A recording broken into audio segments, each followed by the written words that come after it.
அஹ் நாம் எல்லோரும் அறி நாம் எல்லோருக்கும் மிகவும் பரிச்சயமான நமது அன்பிற்கினிய எழுத்தாளர் நாகூர் ரூமி அவர்கள் எழுதிய உடல் எனும் ஞானி பாகம் 1, 2 புத்தகம் குறித்தான உரையாடலுக்கு உங்கள் அனைவரையும் அன்புடன் வரவேற்கிறேன். புத்தகம் குறித்து நம்மிடையே தனது கருத்துக்களை பரிமாற தோழர் மருத்துவர் உமர் ஃபாரூக் அவர்கள் நம்மிடையே இருக்கிறார். அவரையும் நான் வரவேற்பது மகிழ்ச்சி அடைகிறேன். மற்றும் கொள்ளுநதி நாகூர் ரிஸ்வான் இன்னும் மற்றும் சிலர் இங்கு பங்கேற்றிருக்கிறார்கள். அவர்களையும் நான் வரவேற்பது மகிழ்ச்சி அடைகிறேன். நேரத்தில் நம்முடைய எழுத்தாளர் நாகூர் அவர்களும் இந்த மெய்ப்பொருள் வாசகத்த நிகழ்வில் பங்கேற்றிருக்கிறார். அவரும் தனது கருத்துக்களை இங்கு கூறினார். ஃபாரூக் அவர்கள் பல நூல்களுக்கு எழுதிய எழுத்தாளர். அவருடைய பல நூல்கள் நம்முடைய பிரபலமாக உள்ளது.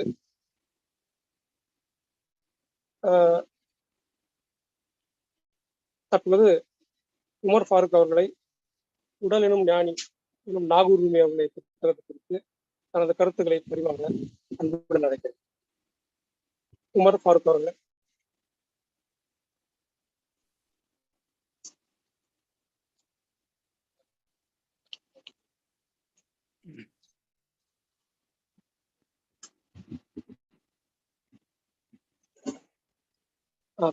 உமர் ஃபாரூக் அவர்களே, நான் பேசலாம். நீங்க சரிங்க சார். கேக்குதா நான் பேசுறது? கேக்குது. எவ்வளவு நேரம் பேசலாம்? நீங்க பேசுங்க, நான் சொல்றேன். கருத்துல எடுத்துக்கலாம். சரிங்க சார், ஓகே. எல்லாருக்கும் வணக்கம். சீர்மை நடத்தும் இந்த மெய்நிகர் நூல் விமர்சன நிகழ்வில்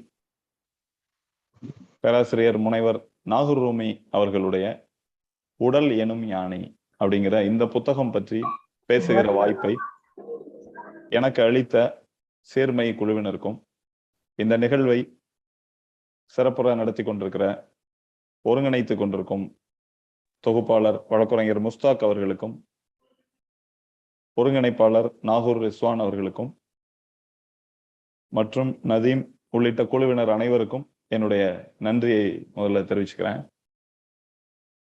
இந்த உடல் எனும் ஞானி அப்படிங்கிற நூல் குறித்து பேசுவதுங்கிறது ரொம்ப முக்கியமான ஒரு விஷயம் நான் நினைக்கிறேன். ஏன்னா இந்த நூல் எது பற்றி பேசுகிறதுங்கிறது தலைப்புலேயே நமக்கு தெரிஞ்சிடும். அதுல விமர்சன உரை அப்படின்னு என்னுடைய பேரை போட்டிருக்கிறாங்க. இதை விமர்சனம்னு சொல்ல முடியுமான்னு தெரியல. ஏன்னா விமர்சனம் அப்படின்னா அதுல இருக்க கருத்துக்கு ஒரு கருத்தாவது மாற்று கருத்து இருக்கணும், இருந்தாதான் விமர்சனமாக அதை பார்க்க முடியும். இந்த நூலை பொறுத்தவரை இதுல உள்ள எல்லா கருத்துக்களோடும் நான் முழுமையாக உடன்படுபவன் அப்படிங்கிற அடிப்படையில இது விமர்சனமாக இருக்காது, ஒரு அறிமுகமாக அல்லது திறனாய்வாக அப்படி எடுத்துக்கலாம். அந்த அடிப்படையில என்னுடைய உளவியல் ஆசான்களில் ஒருவர் பேராசிரியர் நாகூர் ரூமி அவர்களுடைய இந்த நூலை பற்றி பேசுவதற்கான வாய்ப்பை எனக்கு வழங்கிய அனைவருக்கும் நன்றியை மறுபடியும் தெரிவிச்சுக்கிறேன். அவர் பேசுறது கேள்வி நல்லா இருக்கு. என்னை பத்தி பேசுறேன், சவுண்ட் வைக்க முடியாது.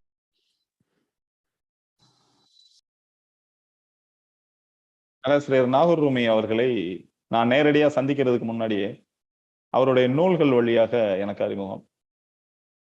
அவருடைய பல கட்டுரைகளை அவருடைய பிளாகின் வழியா, வலைப்பூவின் வழியாக நான் வாசிச்சுட்டு இருந்தேன் அந்த நேரத்துல. அப்புறம் அவருடைய இந்த வினாடி அடுத்த வினாடி போன்ற நூல்களின் வழியாக எனக்கு அறிமுகமானாரு. என்ன முக்கியமான விஷயமாக நான் பார்த்தேன் அவருடைய நூல்கள்ல அப்படின்னா, எல்லா நூல்கள்லையும் மிக எளிமையான ஒரு மொழி நடை. ரொம்ப சாதாரண தமிழ் வாசிக்கத்தான் தெரியும், வேற ஒன்றும் எனக்கு பொது அறிவோ அல்லது வாசிப்பறிவோ இலக்கிய அறிவோ இல்லைன்னா கூட மிக இயல்பாக அவருடைய எந்த நூலா இருந்தாலும், எவ்வளவு கடினமான தத்துவ நூலாக இருந்தாலும் கூட அதை எடுத்து வாசிச்சோன்னா அது நம்மளை உள்வாங்கிக்கிறத நம்ம உணர முடியும். அப்படியான நூல்கள் அவருடைய எல்லா நூல்களும். அந்த நூல்களால் ஈர்க்கப்பட்ட வாசகர்களில் நானும் ஒருவன். அதுக்கு பின்னாடிதான் எனக்கும் அவருக்குமான தொடர்பு துவங்குச்சு. சில முறைகள் அலைபேசியில பேசிக்கிட்டோம். எங்களுடைய ஒரு நிகழ்விற்காக அவரை அழைச்சிருந்தோம். உடல் குறித்த அவருடைய ஒரு பார்வையில் அறிந்து கொள்வதற்காகவும், அவர் மனம் குறித்த அவருடைய சொற்பொழிவை, ஒரு உரையை கேட்பதற்காகவும் எங்களுடைய ஒரு மாநாட்டிற்காக அவரை அழைத்திருந்தோம். அப்புறம் தொடர்ந்து அவர் நிகழ்த்துகிற அவர் கல்லூரியில் பணிபுரிந்த போது அங்கு போய் நான் பேசுறதும், எங்களுடைய பெரும்பாலான நிகழ்வுகளில் பேராசிரியர் நாகூர் ரூமி அவர்கள் பங்கேற்பதும் கருத்தொற்றுமை அடிப்படையில் தொடர்ந்து நடந்தது. சின்ன சின்ன முரண்கள் கூட அவ்வப்போது இருக்கலாம். ஆனாலும் கூட அதெல்லாம் தாண்டிய ஒரு எழுத்து ரீதியான, தத்துவ ரீதியான பல்வேறு உடன்பாடுகளின் அடிப்படையிலான ஒரு நட்புங்கிறது தொடர்ந்துட்டு இருக்கு. அப்படிதான் நான் அறிமுகமானேன். அவருடைய நூல்களில் வெறுமனே ஒரு இன்னும் முக்கியமான ஒரு விஷயம் வந்து, புனைவிலக்கியம் சொல்ற ஃபிக்ஷன் எழுதக்கூடிய நபர்கள், எழுத்தாளர்கள் புனைவு அப்படின்னு சொல்லக்கூடிய நான் ஃபிக்ஷன் எழுத மாட்டாங்க. இன்னும் சொன்னா எழுத வராதுன்னு சொல்லலாம். அதை எழுதுறது ஒரு அறிவு ரீதியான ஒரு செயல்பாடு. நான் ஃபிக்ஷன் எழுதுறதுங்கிறது முழுக்க முழுக்க அறிவு ரீதியான செயல்பாடு. ஆனா ஃபிக்ஷன் எழுதணும்னா ஒரு புனைவு திறன், கற்பனை திறன் தேவை. இது ரெண்டுமே ஒரு நபர்கிட்ட இருக்கிறது ரொம்ப அபூர்வம். நீங்க உலக இலக்கியம் எல்லாத்தையும் கவனிச்சீங்கன்னா கூட ஃபிக்ஷன் எழுதுகிற நபர்கள் அதுல ஒரு முழுமையை தரணும் அப்படின்னா, அதுல தோய்ந்து எழுதணும்னா அவங்களுடைய இயல்பே வந்து கற்பனை திறன் அதிகமான நபரா இருக்கணும். கற்பனை போயிட்டு இருக்கும்போது அறிவு ரீதியா சிந்திக்க கூடாது. அதை இடையூறுபடுத்தக்கூடாது. அறிவு வந்து இன்டராக்ட் பண்ணும், எமோஷனல். ஆனா அதை கடந்து ஒரு ஃபிக்ஷன்லையும் நான் ஃபிக்ஷன்லையும் இருக்கக்கூடிய மிகச்சில நபர்களில் நாகூர் ரூமி அவர்களை குறிப்பாக சொல்லலாம். அவருடைய திராட்சைகளின் இதயம் அப்படிங்கிற நாவலுக்கு நான் வந்து ரசிகன். இன்னும் கூட அதை படிக்கிற பழக்கம் உண்டு. அவ்வப்போது எடுத்து நான் அதை வாசிக்கிட்டே இருப்பேன். அவருக்கும் அவருடைய குருவுக்குமான உறவை ஒரு புனைவின் வழியாக, ஒரு கதையின் வழியாக அற்புதமாக விளக்குகிற ஒரு நாவல் அது. இந்த நூலை அறிமுகப்படுத்த கிடைத்த வாய்ப்பில் நான் அந்த நூலையும் இங்க இருக்கிற அனைவரையும் வாசிக்கும்படி கேட்டுக்கொள்கிறேன். இந்த நூல் பத்தி நம்ம பேச போறோம். ஆனாலும் கூட ஒரு குரு சிஷ்ய உறவு, அவங்களுக்கு இடையில பேசிக்கிற பல விஷயங்கள் எனக்கு அந்த இடத்துல உட்கார்ந்த மாதிரியே இருந்தது. ஒரு குரு வந்து வகுப்பெடுக்கும் போது தத்துவ ரீதியாக சூஃபிசம் அல்லது உளவியல் வகுப்பை எடுக்கும்போது அந்த நூல் வாசிட்டு இருக்கிற ஒவ்வொரு அத்தியாயத்திலையும் நான் அங்க உட்கார்ந்து இருக்கிற உணர்வு எனக்கு இருந்தது. பல விஷயங்கள் அங்க கத்துக்கிட்டேன். அதை ஒரு கடிதமாக கூட பேராசிரியர் நாகூர் ரூமி அவர்களுக்கு நான் அனுப்பியிருந்தேன். அது இன்னும் எனக்கு நினைவுல இருந்துகிட்டே இருக்கு. அந்த நூல் எப்போதெல்லாம் நினைவுக்கு வருதோ அப்பெல்லாம் எடுத்து வாசிக்கிற பழக்கம் எனக்கு இருக்கு.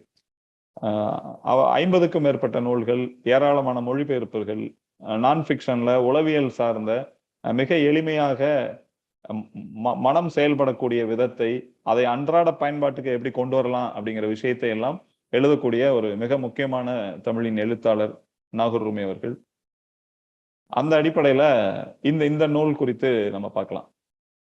இந்த நூல்ல ஒரு மிக முக்கியமான தன்மை என்ன அப்படின்னா, மருத்துவம் குறித்து எழுதுபவர்கள் யாரா இருப்பாங்கன்னா மருத்துவர்களா இருப்பாங்க பொதுவா. ஆனா மருத்துவர் அல்லாதவர்களின் சில நூல்கள், உலக பிரபலமான சில நூல்கள் உண்டு. ஏற்கனவே தமிழ்ல வந்த சில நூல்கள் நம்ம சொல்லலாம். மருத்துவர் அல்லாதோர் மருத்துவம் குறித்து எழுதிய ஆழமான சில நூல்கள் வந்து சொல்ல முடியும். குறிப்பாக 2 நூல்கள். ஒண்ணு வந்து நமக்கெல்லாம் ஏற்கனவே மிக நன்றாக அறிமுகமான மகாத்மா காந்தியினுடைய சத்திய சோதனை துவங்கி உணவு, கீ டு ஹெல்த் அப்படிங்கிற ஆரோக்கியத்தின் திறவுகோல், அவருடைய எல்லா நூல்களுமே மருத்துவம் அல்லாத செய்திகளோடு கலந்து மருத்துவம் இருந்துகிட்டே இருக்கும். அப்ப காந்தியினுடைய நூல்கள்ல அவருடைய உணவு கொள்கை, அவருடைய மருத்துவ கொள்கை, உடல் எப்படியெல்லாம் வேலை செய்யும், அதை எப்படி துன்புறுத்தக்கூடாது அப்படிங்கிற அவருடைய கருத்துக்கள், இதெல்லாமே இருக்கும். நேரடியா ஆரோக்கியத்தின் திறவுகோள்ங்கிற நூலும் உணவுங்கிற நூலையும் நம்ம நேரடியாவே சொல்லலாம். சத்திய சோதனையில கூட அவருடைய வாழ்க்கை வரலாற்றின் இடையில அங்கங்க பார்க்க முடியும் மருத்துவத்தை. அப்படி மருத்துவர் அல்லாத ஒருவர், ஒரு சுதந்திர போராட்ட வீரர், ஒரு வழக்கறிஞர் எழுதிய அந்த நூல்கள் மிக முக்கியத்துவம் வாய்ந்தவை. மருத்துவ உலகில் இன்னைக்கும் மிக முக்கியத்துவம் வாய்ந்தவை மகாத்மா காந்தி அவர்களுடைய நூல். காந்தி குறித்து படிக்கிறவங்க, அவருடைய காந்தியம் குறித்து படிக்கிறவங்களுக்கும் அவருடைய மருத்துவ பகுதியை புரிஞ்சுக்கிறதுக்காக, இன்னும் சொன்னா அவருடைய மருத்துவ பகுதி தான் அவரை இயக்கிக்கிட்டே இருந்ததுங்கிறத அவருடைய நூல்களை படிக்கும்போது புரிஞ்சுக்கலாம். அதே மாதிரி தமிழ்ல வந்திருந்த நூல் அப்படின்னா 1984 தமிழ்வாணன் அவர்கள் எழுதிய இயற்கை வைத்தியம் அப்படிங்கிற புத்தகம். அந்த இயற்கை வைத்தியம்ங்கிற புத்தகமும் மருத்துவர் அல்லாத ஒரு எழுத்தாளரால் மருத்துவம் குறித்து எழுதப்பட்ட ஒரு நூல். அதுவும் கிட்டத்தட்ட காந்தியை அடியுற்றிய அதே கருத்து, இந்த உடலை சிதைக்க கூடாது, எப்படியெல்லாம் பாதுகாக்கணும் அப்படிங்கிற தத்துவ உரையாடலை தமிழில் முன்வைத்த முதல் நூல்னு கூட அதை சொல்லலாம். நேரடியாக தமிழ்ல தமிழ்வாணன் அவர்கள் எழுதிய இயற்கை வைத்தியம் அப்படிங்கிற புத்தகம். அதனுடைய முதல் 180 பக்கங்கள் 200 பக்கங்கள் வரைக்கும் மருத்துவங்களுடைய தத்துவங்கள் குறித்து ரொம்ப ஆழமான ஒரு உரையாடலை தமிழ்வாணன் நிகழ்த்தி இருக்கிறாரு. நானும் எந்தெந்த பல்கலைக்கழகங்கள் எல்லாம் எனக்கு வாய்ப்பு இருக்குதோ, பாடத்திட்ட குழுவில் நான் பணியாற்றினேனோ அங்கெல்லாம் வந்து ரெஃபரன்ஸ் புக்கா பரிந்துரை நூல்களில் தமிழ்வாணனுடைய இயற்கை வைத்தியம் நூலை நான் குறிப்பிட தவறியதே இல்லை. எல்லா பல்கலைக்கழகத்திலையும் நான் அதை ரெஃபரன்ஸ் புக்கா, அதே மாதிரி பேசுற இடங்கள்ல அறிமுகப்படுத்துறது, மருத்துவ வாசகர்களுக்கு இல்ல புத்தகம் வாசிக்கக்கூடிய மருத்துவம் தொடர்பா அறிய ஆர்வம் உள்ள அனைவருக்கும் அறிமுகப்படுத்தக்கூடிய ஒரு நூலாக தமிழ்வாணனுடைய இயற்கை வைத்தியம் இருந்திருக்கிறது. அந்த அடிப்படையில தமிழில் மருத்துவர் அல்லாதோர் எழுதிய நூலினுடைய வரிசையில் இப்ப இந்த நூலை உடல் எனும் ஞானி எனும் பேராசிரியர் நாகூர் ரூமி அவர்களினுடைய இந்த நூலை நம்ம நிச்சயமாக சொல்ல முடியும். இன்னும் சொன்னா தமிழ்வாணன் அவருடைய காலத்தில் அதை பதிவு செஞ்சாரு. மகாத்மா காந்தி அவருடைய கால பின்புலத்திலிருந்து பதிவு செஞ்சாரு. பேராசிரியர் நாகூர் ரூமி அவர்களுடைய நூல் காந்தி காலத்திற்கு முன்னால் துவங்கி இப்போது வரை என்னென்னவெல்லாம் தேவையோ இது வந்து எல்லா காலத்துக்குமான நூல் அப்படின்னு சொல்லலாம். இப்ப தமிழ்வாணனுடைய நூலை படிக்கும்போது அன்னைக்கு இருந்த அலோபதி, அன்னைக்கு இருந்த மருத்துவங்கள், இந்த உடலை என்னென்ன பார்வையில பார்த்தாங்களோ அது குறித்த உரையாடல் தான் இருக்கும். தத்துவ பகுதி கொஞ்சம் குறைவா இருக்கும். அப்ப இந்த நூலை எடுத்துக்கிட்டோம்னா, உடல் எனும் ஞானியை எடுத்துக்கிட்டோம்னா, ஒரு முறை இதை வாசித்து புரிஞ்சுக்கிட்டு இந்த உடல், மனம், உணவு போன்ற விஷயங்களை நம்ம புரிஞ்சுக்கிட்டோம்னா எல்லா காலத்துக்கும் பொருந்தக்கூடிய ஒரு அருமையான ஆழமான நூலாக இது விளங்குகிறது. அந்த அடிப்படையில மருத்துவர் அல்லாதோரின் மருத்துவம் குறித்த நூலில் முதல் இடத்தை இந்த உடல் எனும் ஞானிக்கு வழங்கலாம் அப்படின்னு நான் நினைக்கிறேன். நான் இந்த விமர்சன உரை அல்லது அறிமுக உரைக்காக அந்த நூலை படிக்கல. இந்த நூல் முதல் பதிப்பாக தினமணியினுடைய ஜங்ஷன்ல வெளிவந்து பினாக்கிள் புக்ஸ்ல நலம் நலமறி ஆவல் அப்படிங்கிற தலைப்புல வெளிவந்த போதே நாகூர் ரூமி அவர்கள் எனக்கு இந்த நூலை அளித்தார்கள். அவருடைய இல்லத்துல சந்திக்கும் போது நான் இதை பெற்றுக்கொண்டேன். அப்போதே நான் வாசிட்டேன். இப்போது 2ஆம் முறையாக இதற்காக ஒரு முறை நினைவுபடுத்திக் கொள்வதற்காக, ஏன்னா இதுல எழுதின பெரும்பாலான விஷயங்கள் நான் ஏற்கனவே கேள்விப்பட்டதாகவோ அல்லது சில விஷயங்கள் நான் பேசி கொண்டிருப்பதாகவோ நான் எழுதுவதாகவே கூட இருக்கலாம்ங்கிறதுனால இன்னொரு முறை அது என்ன லைன்ல இருந்து எழுதப்பட்டிருக்கு அப்படிங்கிறத பாக்குறதுக்காக மறுபடியும் இந்த 2 நாட்களாக அதை வாசிட்டு இருந்தேன். அந்த வாசிக்கிற வாய்ப்பையும் இந்த உரை வந்து எனக்கு வழங்கியிருக்குது. இந்த நூல் குறித்து நம்ம பேசுறதுக்கு முன்னாடி மரபு, நவீனம் அப்படிங்கிற 2 விஷயங்களை, இன்னைக்கு இருக்கிற மாடர்னைசேஷன், ஏற்கனவே இருந்த கிளாசிக்கல் அல்லது ட்ரெடிஷனல், இது 2ஐயும் நேர் எதிராக பார்க்கிற ஒரு மனநிலையை இன்னைக்கு நமக்கு வளர்த்து விட்டு இருக்கிறாங்க. ஆனா உண்மையிலேயே மரபு வேறு, நவீனம் வேறா அப்படின்னா எப்படி இருந்திருக்கணும்னா, மரபினுடைய தொடர்ச்சியாக நவீனம் இருந்திருக்கணும். நவீனம்னாலே அது மரபுல இருந்து தானே வர முடியும். ஒரு குடும்பத்துடைய ஒரு கடைசி பேரனான அப்படின்னா என்னுடைய தாத்தா தானே மரபு. நான் நவீனம்னா என்னுடைய தாத்தாவினுடைய தொடர்ச்சியா தான் நான் இருந்திருக்க முடியும். ஆனா அறிவியலும் மருத்துவமும் அந்த விஷயத்தை முற்றிலுமாக புறக்கணித்து அல்லது முறித்து கொண்டு நவீனம் என்பது தனியாக ஏதோ வானத்திலிருந்து குதிச்சது மாதிரியான ஒரு தோற்றத்தை கொடுத்துக்கிட்டே இருக்கிறாங்க. ஆனா உண்மை என்னன்னா, மரபினுடைய வேர்களில் இருந்துதான் நவீனம் இன்றும் வந்து கிளைத்து செழித்து வளர்கிறது.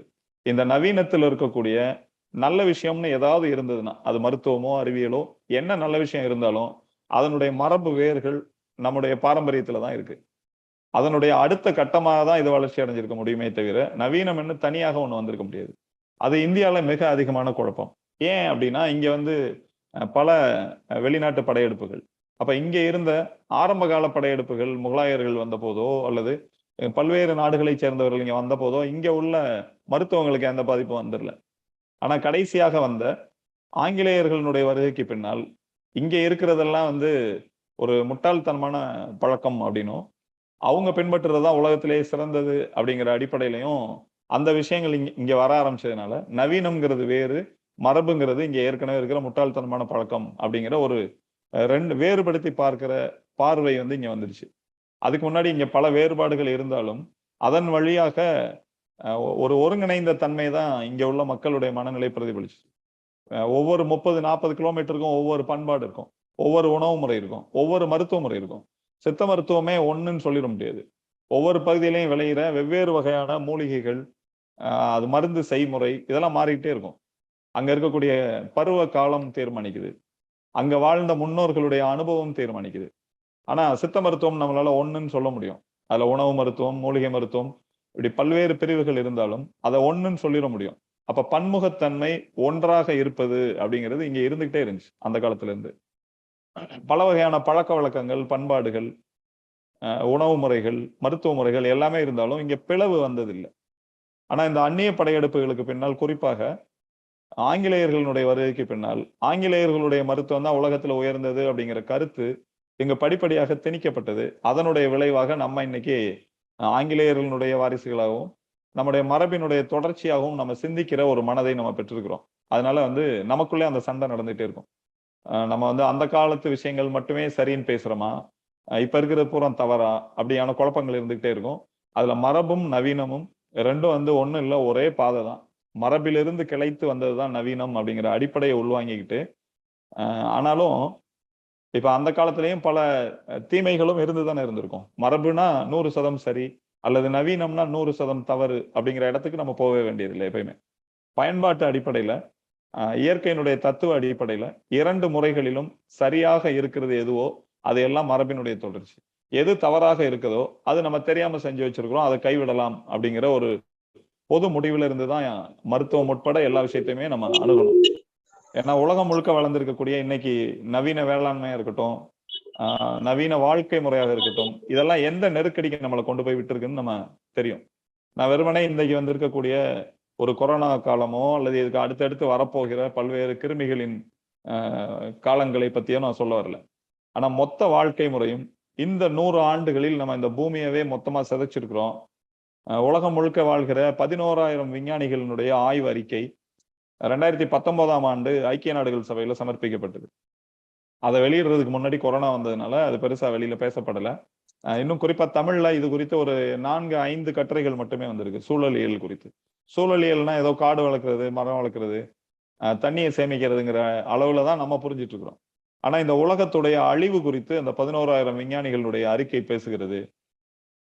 மொத்த அறிக்கையும் மிக விரைவில் உலகத்தினுடைய அழிவை, படிப்படியான அழிவுனா ஒரே நாள்ல பூம் ஆகுறது இல்ல, படிப்படியாக தண்ணீர் கிடைக்காம போறது, இன்னொரு பகுதியில மிகையான தண்ணீர், கடற்கரை நகரங்கள் மூழ்கி போறது, தாவரங்கள் அல்லது மரங்கள் கொடுக்கிற ஆக்சிஜன் தன்மை மாறி கார்பன் டை ஆக்சைடாக கன்வெர்ட் ஆகுறது, இப்படியான பல சிக்கல்கள், என்ன விதமான சிக்கல்கள்லாம் வரப்போகுது, எதனால வருது அப்படிங்கறத மிக விரிவாக அந்த விஞ்ஞானிகளுடைய ஆய்வறிக்கைகள் சொல்கிறது. அதை கவனிச்சாலே தெரியும் நம்ம இந்த 100 வருடங்களில் என்னவெல்லாம் இந்த உலகத்தை சிதைச்சிருக்கிறோம் அப்படிங்கிறத புரிஞ்சுக்க முடியும். அப்ப நவீனம்ங்கிற பேர்ல இந்த உலகத்தை எப்படி நம்ம சிதைச்சோமோ அதுக்கு சற்றும் குறைவில்லாமல் அதே நவீனம்ங்கிற பேர்ல இந்த உடலையும் சிதைச்சிருக்கோங்கிறத இந்த நூல் மிக அழுத்தமாக முன்வைக்கிறது. அப்ப மரபு ரீதியான நம்முடைய பழக்கங்கள் மிச்சம் இருந்து நம்ம ஒருவேளை மூட நம்பிக்கையிலே இருந்தா கூட இந்த உடலும் உலகமும் பாதிக்கப்பட்டிருக்காதோ அப்படிங்கிற கேள்வியை நமக்கு எழுப்புது. அது மூட நம்பிக்கையா கூட இருக்கட்டும், பல விஷயங்கள் மூட நம்பிக்கையாக இருந்தாலும் கூட இன்னைக்கு இருக்க இந்த நவீனம் கொண்டு வந்திருக்கக்கூடிய அழிவு மிக மோசமானதாக இருக்கு. இந்த உலகத்தையே அழிச்சிரும் அப்படின்னா மனித வாழ்க்கை எங்க போகுது? மனிதர்கள் இருந்தாதானே நம்பிக்கையா மூட நம்பிக்கையாங்கிறது குறித்து நம்ம பேசவே முடியும். அப்ப அந்த அந்த பேச்சுக்கான வாய்ப்பை கூட வழங்காத, வாழ்க்கையே முடிக்க போகிற ஒரு நவீனம் என்பது ஆய்வுக்குரிய ஒன்று. அதுல இருக்க ஒவ்வொரு அம்சத்தையும் தத்துவ அடிப்படையிலும் பயன்பாட்டு அடிப்படையிலும் அறிவியல் பூர்வமாக புரிந்து கொண்டு அதை நம்முடைய வாழ்க்கையில பயன்படுத்த வேண்டும் அப்படிங்கிற எச்சரிக்கை உணர்வை இந்த காலத்துல இருக்கக்கூடிய சூழலியல் ஆய்வுகள் நமக்கு தெளிவாக சொல்கின்றன. எப்படி இந்த ரசாயன உரம் போட்டு இந்த மண்ணை கெடுத்தமோ, யார் பசுமை புரட்சியை துவங்கினார்களோ அவர்களே இன்னைக்கு சொல்லிட்டாங்க, இந்த 10 ஆண்டுகளில் சொல்லிட்டாங்க, இந்த மண்ணினுடைய மலட்டுத்தன்மை, இந்த மண் இப்படி ஆனதுக்கான காரணம் மிக அதிகமான ரசாயன உர பயன்பாடு தான் அப்படிங்கறத சொல்லிட்டாங்க. உலகம் முழுக்கவே இந்த சர்ச்சை போயிட்டு இருக்கு. அப்படியான இந்த சூழல்ல மண்ணுல போடுற உரம் குறித்து, ரசாயனம் குறித்த ஒரு விழிப்புணர்வு குறைந்தபட்சம் கருத்தளவிலாவது நமக்கு ஏற்பட்டுருச்சு. ஆனா இந்த உடம்புல நம்ம பயன்படுத்துற ரசாயனங்கள் உடம்புக்குள்ள போய் அது என்னவெல்லாம் செய்யும், உடம்பினுடைய அடிப்படை தன்மை என்ன அப்படிங்கிறது குறித்த ஒரு அடிப்படை பார்வை கூட பொதுமக்கள் மத்தியில இன்னும் பரவவில்லை அப்படிங்கிறது மிக ஆபத்தான ஒரு சூழல். ஏன்னா இது தொடரும் போது இந்த மருந்து நிறுவனங்களுக்கும் ரசாயன நிறுவனங்களுக்கும் நோய்களை வைத்து பிழைப்பு நடத்த விரும்பும் எல்லா துறை மருத்துவர்களுக்கும் அது மிகப்பெரிய கொண்டாட்டமா போயிடும். இது ஒரு துறையினுடைய கொள்ளைன்னு சொல்ல முடியாது. எந்த துறை அதிகாரத்தில் இருக்கோ அந்த துறை கொள்ளையடிக்கும். கொள்ளையடிக்கிற வாய்ப்பு அதிகமா இருக்கிறதுனாலையும் கொள்ளையடிக்கும். அதனால அடிப்படையிலே நாம் உடல் பற்றிய புரிதல், இந்த உலகம் பற்றிய புரிதல் இப்பதான் வர துவங்கி இருக்கு. அதோடு கூட ஒரே நேரத்தில் சமகாலத்தில் உடலை பற்றிய புரிதலும் வந்தா மட்டும்தான் நம்மளால இயல்பாக ஆரோக்கியமான ஒரு வாழ்க்கையை வாழ முடியும் அப்படிங்கிறத மறுபடியும் ஆழமாக இந்த நூல் வந்து நினைவுபடுத்துது. இந்த நூலினுடைய தலைப்பே வந்து உடல் எனும் ஞானின்னு சொல்லும் போதே நமக்கு புரிஞ்சிருது. உடல் என்ன சொல்லுதோ அதை கேட்டு செய்யணும். ஏன்னா ஞானியை வந்து நாம் குருவாக ஏற்றுக்கொண்டோமானால் அதை போய் ஆராய்ச்சி பண்றதுக்கு வேலையே இல்லை. அவர் சொல்றதை அப்படியே செஞ்சிடலாம். அப்படியே செஞ்சுக்கிட்டே போனா நாமும் ஒரு கட்டத்துல ஞானி ஆகலாம் அப்படின்னு தான் பொதுவாக நம்முடைய குரு சிஷ்ய மரபு சொல்லுது. அந்த அடிப்படையில உடல் எனும் ஞானிங்கிற தலைப்பை என்ன சொல்லுதுன்னா, உடம்பு சொல்றதை ஆராய்ச்சியே பண்ண வேண்டியதில்லை, அப்படியே பின்பற்று அப்படிங்கிறத சொல்லுது. முழு சரணாகதி, இந்த உடலினுடைய இயல்போடு சரணாகதியை அடைந்து விட்டாலே போதும் அப்படிங்கிறத அந்த தலைப்பே ரொம்ப பளிச்சுன்னு சொல்லுது. இது ஏறத்தாழ ஒரு 500 பக்கங்களில் 17 அத்தியாயங்களாக பிரிக்கப்பட்டு இப்ப சீர்மையினுடைய வெளியீடு 2 பகுதிகளாக இந்த நூல் வந்து வெளிவந்திருக்கு. இதனுடைய கண்டென்ட்டை நான் கவனிக்கும் போது உள்ளடக்கத்தை மிக முக்கியமாக 4 பிரிவுகளாக நான் புரிஞ்சுக்கிறேன். மொத்தமா படிக்கும்போது ஒண்ணு வந்து உடல் பற்றிய இயல்பு, உடம்பினுடைய இயல்பு புரிஞ்சிருச்சுனாலே எது இயல்பு இல்லைங்கிறத புரிஞ்சுக்கலாம் இல்லையா? அப்ப உடம்பினுடைய இயல்பை புரிய வைப்பதில் மிக அதிகமான கவனத்தை இந்த நூல் வந்து எடுத்துக்கிறது. 2வது விஷயம், இந்த உடலோடு தொடர்புடைய அடுத்த விஷயம் எது அப்படின்னா உணவு. அப்ப இந்த உடலுக்கு எது உணவு, எப்படியான உணவை கொடுத்தா இந்த உடம்பு ரொம்ப சரியாக இருக்கும் அப்படிங்கிறத இந்த நூல் வந்து மிக முக்கியமாக பேசுகிறது. 3வது விஷயம், உடலிலும் உணவிலும் நாம் தவறு செய்யும் போது மருத்துவம் தேவைப்படுகிறது. நோய் வந்துருது. அந்த நோய்களுக்கான மருத்துவம் குறித்தும் இந்த நூல் விரிவாக பேசுகிறது. எதெல்லாம் வந்து மருத்துவம்ங்கிற பெயர்ல நம்ம உடம்புக்கு செய்யற தீங்கு அப்படிங்கிறத சொல்லுது. இப்ப உடல், உணவு, மருத்துவம் அப்படிங்கிற 3 விஷயங்கள். இதுக்கு உள்ள மிக மிக முக்கியமான உடலுக்கு மேலாக இருக்கக்கூடிய மனம் குறித்த ஒரு ஆழமான புரிதலை தரக்கூடிய, இன்னும் சொன்னா பயன்பாட்டு புரிதல். சில தத்துவங்கள் இருக்கும், படிக்கிறதுக்கு நல்லா இருக்கும். ஆனா வாழ்க்கையில அதை அப்ளை பண்ணி செயல்பாட்டுக்கு கொண்டு வந்தா மட்டும்தானே அதனுடைய பயன்பாட்டை முழுமையாக உணர முடியும். இது அப்படி தத்துவமாக பேசிவிட்டு போகிற நூலாக இல்லாமல் பயன்பாட்டுக்கு கொண்டு வருகிற பார்வையோடு எழுதப்பட்டிருக்கிறது ரொம்ப முக்கியம். மனம் பற்றி எழுதப்படுகிற பெரும்பாலான நூல்கள் வெறுமனே ஒரு தத்துவம் பேசுற நூல்களாவே இருக்கும். வேதாந்தம், சித்தாந்தம் சொல்லுவாங்கல்ல, அப்படி நம்ம வாழ்க்கையோட தொடர்பற்று பேசிட்டு போற நூல்களாக இருக்கும். ஆனா இது பயன்பாட்டு அப்ளைடு சைக்காலஜின்னு சொல்லுவாங்க, பயன்பாட்டு உளவியல், அப்படி மனம் சார்ந்த மருத்துவ ரீதியான பயன்பாட்டு உளவியலை இந்த நூல் வந்து முன்வைக்குது. அப்ப உடல், உணவு, மருத்துவம் அப்படிங்கிறது மட்டும் இல்லாமல் இது எல்லாத்துக்கும் ஆணிவேராக இருக்கக்கூடிய மனம் குறித்தும் இந்த நூல் வந்து விரிவாக பேசுகிறதுங்கிறது ரொம்ப முக்கியம். அப்புறம் மருத்துவம்னு வந்தாச்சுன்னா அது கூடவே 2 மிக முக்கியமான விஷயங்கள், ஆழமாக புரிந்து கொள்ளப்பட வேண்டிய விஷயங்கள் இருக்கும். ஒண்ணு அதனுடைய நோயறிதல் முறைகள், இன்னொன்னு அதுக்கு சிகிச்சைன்னு கொடுக்கப்படுற மருந்துகள், 3வது தடுப்பூசி, அப்புறம் அதுக்கு காரணமாக சொல்லப்படுகிற கிருமிகள். இதெல்லாம் உபத்தலைப்பாக நம்ம புரிஞ்சுக்கலாம். உடல், உணவு, மருத்துவம், மனம் அப்படின்னு 4 பெரும் செய்திகளை உள்ளடக்கி இருக்குது. இந்த 4 தான் அந்த மொத்த புத்தகத்தினுடைய கண்டென்ட். இதுக்குள்ள சில நம்மளை பயமுறுத்தக்கூடிய நோய்கள் பற்றிய விரிவான விளக்கங்கள், கேன்சர், சர்க்கரை நோய், அல்லது வந்து ரத்த அழுத்தம், இது மாதிரியான கொலஸ்ட்ரால், இப்படியான இன்னைக்கு நம்ம மனங்களை கவ்வி பிடித்து கொண்டிருக்கக்கூடிய பயம் அப்படிங்கிற நோயை போக்கக்கூடிய, அதற்கு மருந்தாக இருக்கக்கூடிய, சிகிச்சையாக இருக்கக்கூடிய விளக்கங்கள், அது பூராமே இதுல அடங்கியிருக்குது. தடுப்பூசி குறித்து, கிருமிகள் குறித்து, கிருமியினுடைய அடிப்படை தத்துவம் குறித்து பேசுகிற நூல்கள்னு எதையுமே சொல்ல முடியல தமிழ்ல. அப்படி ஒரு நூல்களே இல்லை. இப்ப கிருமிகள் எங்கிருந்து உருவாயின, இதை எப்ப கண்டுபிடிச்சாங்க, அதனுடைய ஹிஸ்டரி என்ன அப்படிங்கிற விஷயங்கள் எதுவுமே தெரியாமல் வெறுமனே கிருமி வெளியிலிருந்து வருது, உள்ள போகுது, அதனால நோய் வாய்ப்படுறோம். அப்ப யாருக்கு நோய் வருது, யாரை கிருமி தாக்குது, எந்த சூழல்ல கிருமி வளருது, எப்படி இருந்தா அது உள்ள போகும் அல்லது உள்ள போகாது, அப்ப கிருமிகள் எங்கிருந்து பிறக்குது, இப்படியான அறிவியல் பூர்வமான எந்த கேள்வியும் அற்று இன்னைக்கு இருக்கக்கூடிய விஞ்ஞானிகள் வரைக்கும் ஒரே செய்தியை திரும்பி திரும்பி சொல்லிக்கிட்டே இருக்கிறாங்க. ஆனா இந்த நூல் குறித்து, கிருமிகள் குறித்து நம்ம புரிஞ்சுக்கிட்டோம்னா ஐ ஓப்பனர்னு சொல்லலாம். கிருமிகள் குறித்து ஒரு மிகப்பெரிய பளிச்சுன்னு நமக்கு சில உண்மைகள் புரிஞ்சிடும். தடுப்பூசி குறித்து புரிஞ்சிடும், மருந்துகள் குறித்து புரிஞ்சிடும், நோய்கள் குறித்து புரிஞ்சிடும். அப்ப இந்த அடிப்படை கட்டுமானத்திலிருந்து உடல், உணவு, மருத்துவம், மனம் அப்படிங்கிற செய்திகளை நம்ம புரிஞ்சுக்கிட்டோம்னா அதுக்கப்புறம் என்ன தேவை இருக்கு வாழ்க்கையில? இப்ப நமக்கெல்லாம் என்ன வேணும் அப்படின்னு கேட்டா, ஒரு அடிப்படையில என்ன வீடு வேணும், கார் வேணும், பெரிய பெரிய தோட்டம் வேணும் அப்படின்லாம் யாரும் கேட்க மாட்டோம். அடிப்படையில மகிழ்ச்சியான ஒரு வாழ்க்கை வேணும் அப்படின்னு தானே சொல்றோம். நம்முடைய அடிப்படை தேவையாக இருக்கிறதே மகிழ்ச்சியான ஒரு வாழ்க்கை தான். அப்ப மகிழ்ச்சியான வாழ்க்கைக்கு என்னவெல்லாம் வேணும்னு யோசிச்சு பாத்தீங்கன்னா, அது அனைத்துமே உடல் சார்ந்ததாகவும் மனம் சார்ந்ததாகவும் மட்டும்தான் இருக்கு. அது ரெண்டுக்குள்ளதான் அனைத்துமே அடங்கி இருக்குது. அப்ப உடல் மனம் அப்படிங்கிற ரெண்டு விஷயத்துல நாம் ஒரு தெளிவான புரிதலை பெற்றுட்டோம்னா மகிழ்ச்சி நம்ம தேட வேண்டியதில்லை. அது இயல்பாகவே தன்னியல்பாக நமக்குள்ள ஏற்கனவே இருக்கிற மகிழ்ச்சியை நாம் பயன்படுத்திக் கொள்ள முடியும். ஒரு நிறைவான வாழ்வு நமக்குள்ள கிடைக்கும் அப்படிங்கிறதை இந்த இந்த நூலை வாசிக்கும் போது நம்மளால புரிஞ்சுக்க முடியும். இன்னைக்கு திடீர்னு ஒரு எமர்ஜென்சி நம்ம பணம் சேர்த்து வைக்கிறோம்னு வைங்களேன். சேமிப்பு எதுக்கு சேர்த்து வைக்கிறோம் அப்படின்னா அதிகபட்சம் வந்து ஒரு பெருஞ்செலவு ஏதாவது வந்துரும் அப்படின்னு சொல்லுவாங்க பெரும்பாலான நாட்கள். என்ன செலவு வரும் அப்படின்னு கேட்டோம்னா ரொம்ப நேரம் யோசிச்சுட்டு கடைசியா என்ன செலவா இருக்கும்? மருத்துவ செலவு தான். அதுதான் எமர்ஜென்சி. அப்ப உடல் குறித்த ஒரு நல்ல புரிதல் கிடைச்சிருச்சுன்னா அப்படியான மருத்துவ செலவு வராமல் நம்ம வந்து பாதுகாத்துக்கிற முடியும். கிட்டத்தட்ட நான் சொல்றது உண்டு, லைஃப் இன்சூரன்ஸ் அப்படிங்கிற சொல்லுக்கு வந்து தமிழ்ல காப்பீடுன்னு சொல்லுவாங்க. உயிரை காக்க முடியுமானா காக்க முடியாது, எல்லாத்துக்கும் தெரியும். அப்ப லைஃபை இன்சூர் பண்ண முடியுமானா இன்சூரே பண்ண முடியாது. அது ஒரு பொருத்தமற்ற சொல் தான். ஆனா உண்மையிலே எது லைஃப் இன்சூரன்ஸா இருக்கும் அப்படின்னா உடல் பற்றி புரிஞ்சுக்கிறதும் மனம் பற்றி புரிஞ்சுக்கிறதும் தான் லைஃப் இன்சூரன்ஸா இருக்கும். அப்ப இந்த நூல்ங்கிறது ஒரு லைஃப் இன்சூரன்ஸ் தான். இந்த உடல் எனும் ஞானி அப்படிங்கிற ஒரு பாலிசியை நீங்க எடுக்கிறதுக்கு ஒரு 500 ரூபாய் போதுமானது. இதுக்கு பிரீமியம் கிடையாது.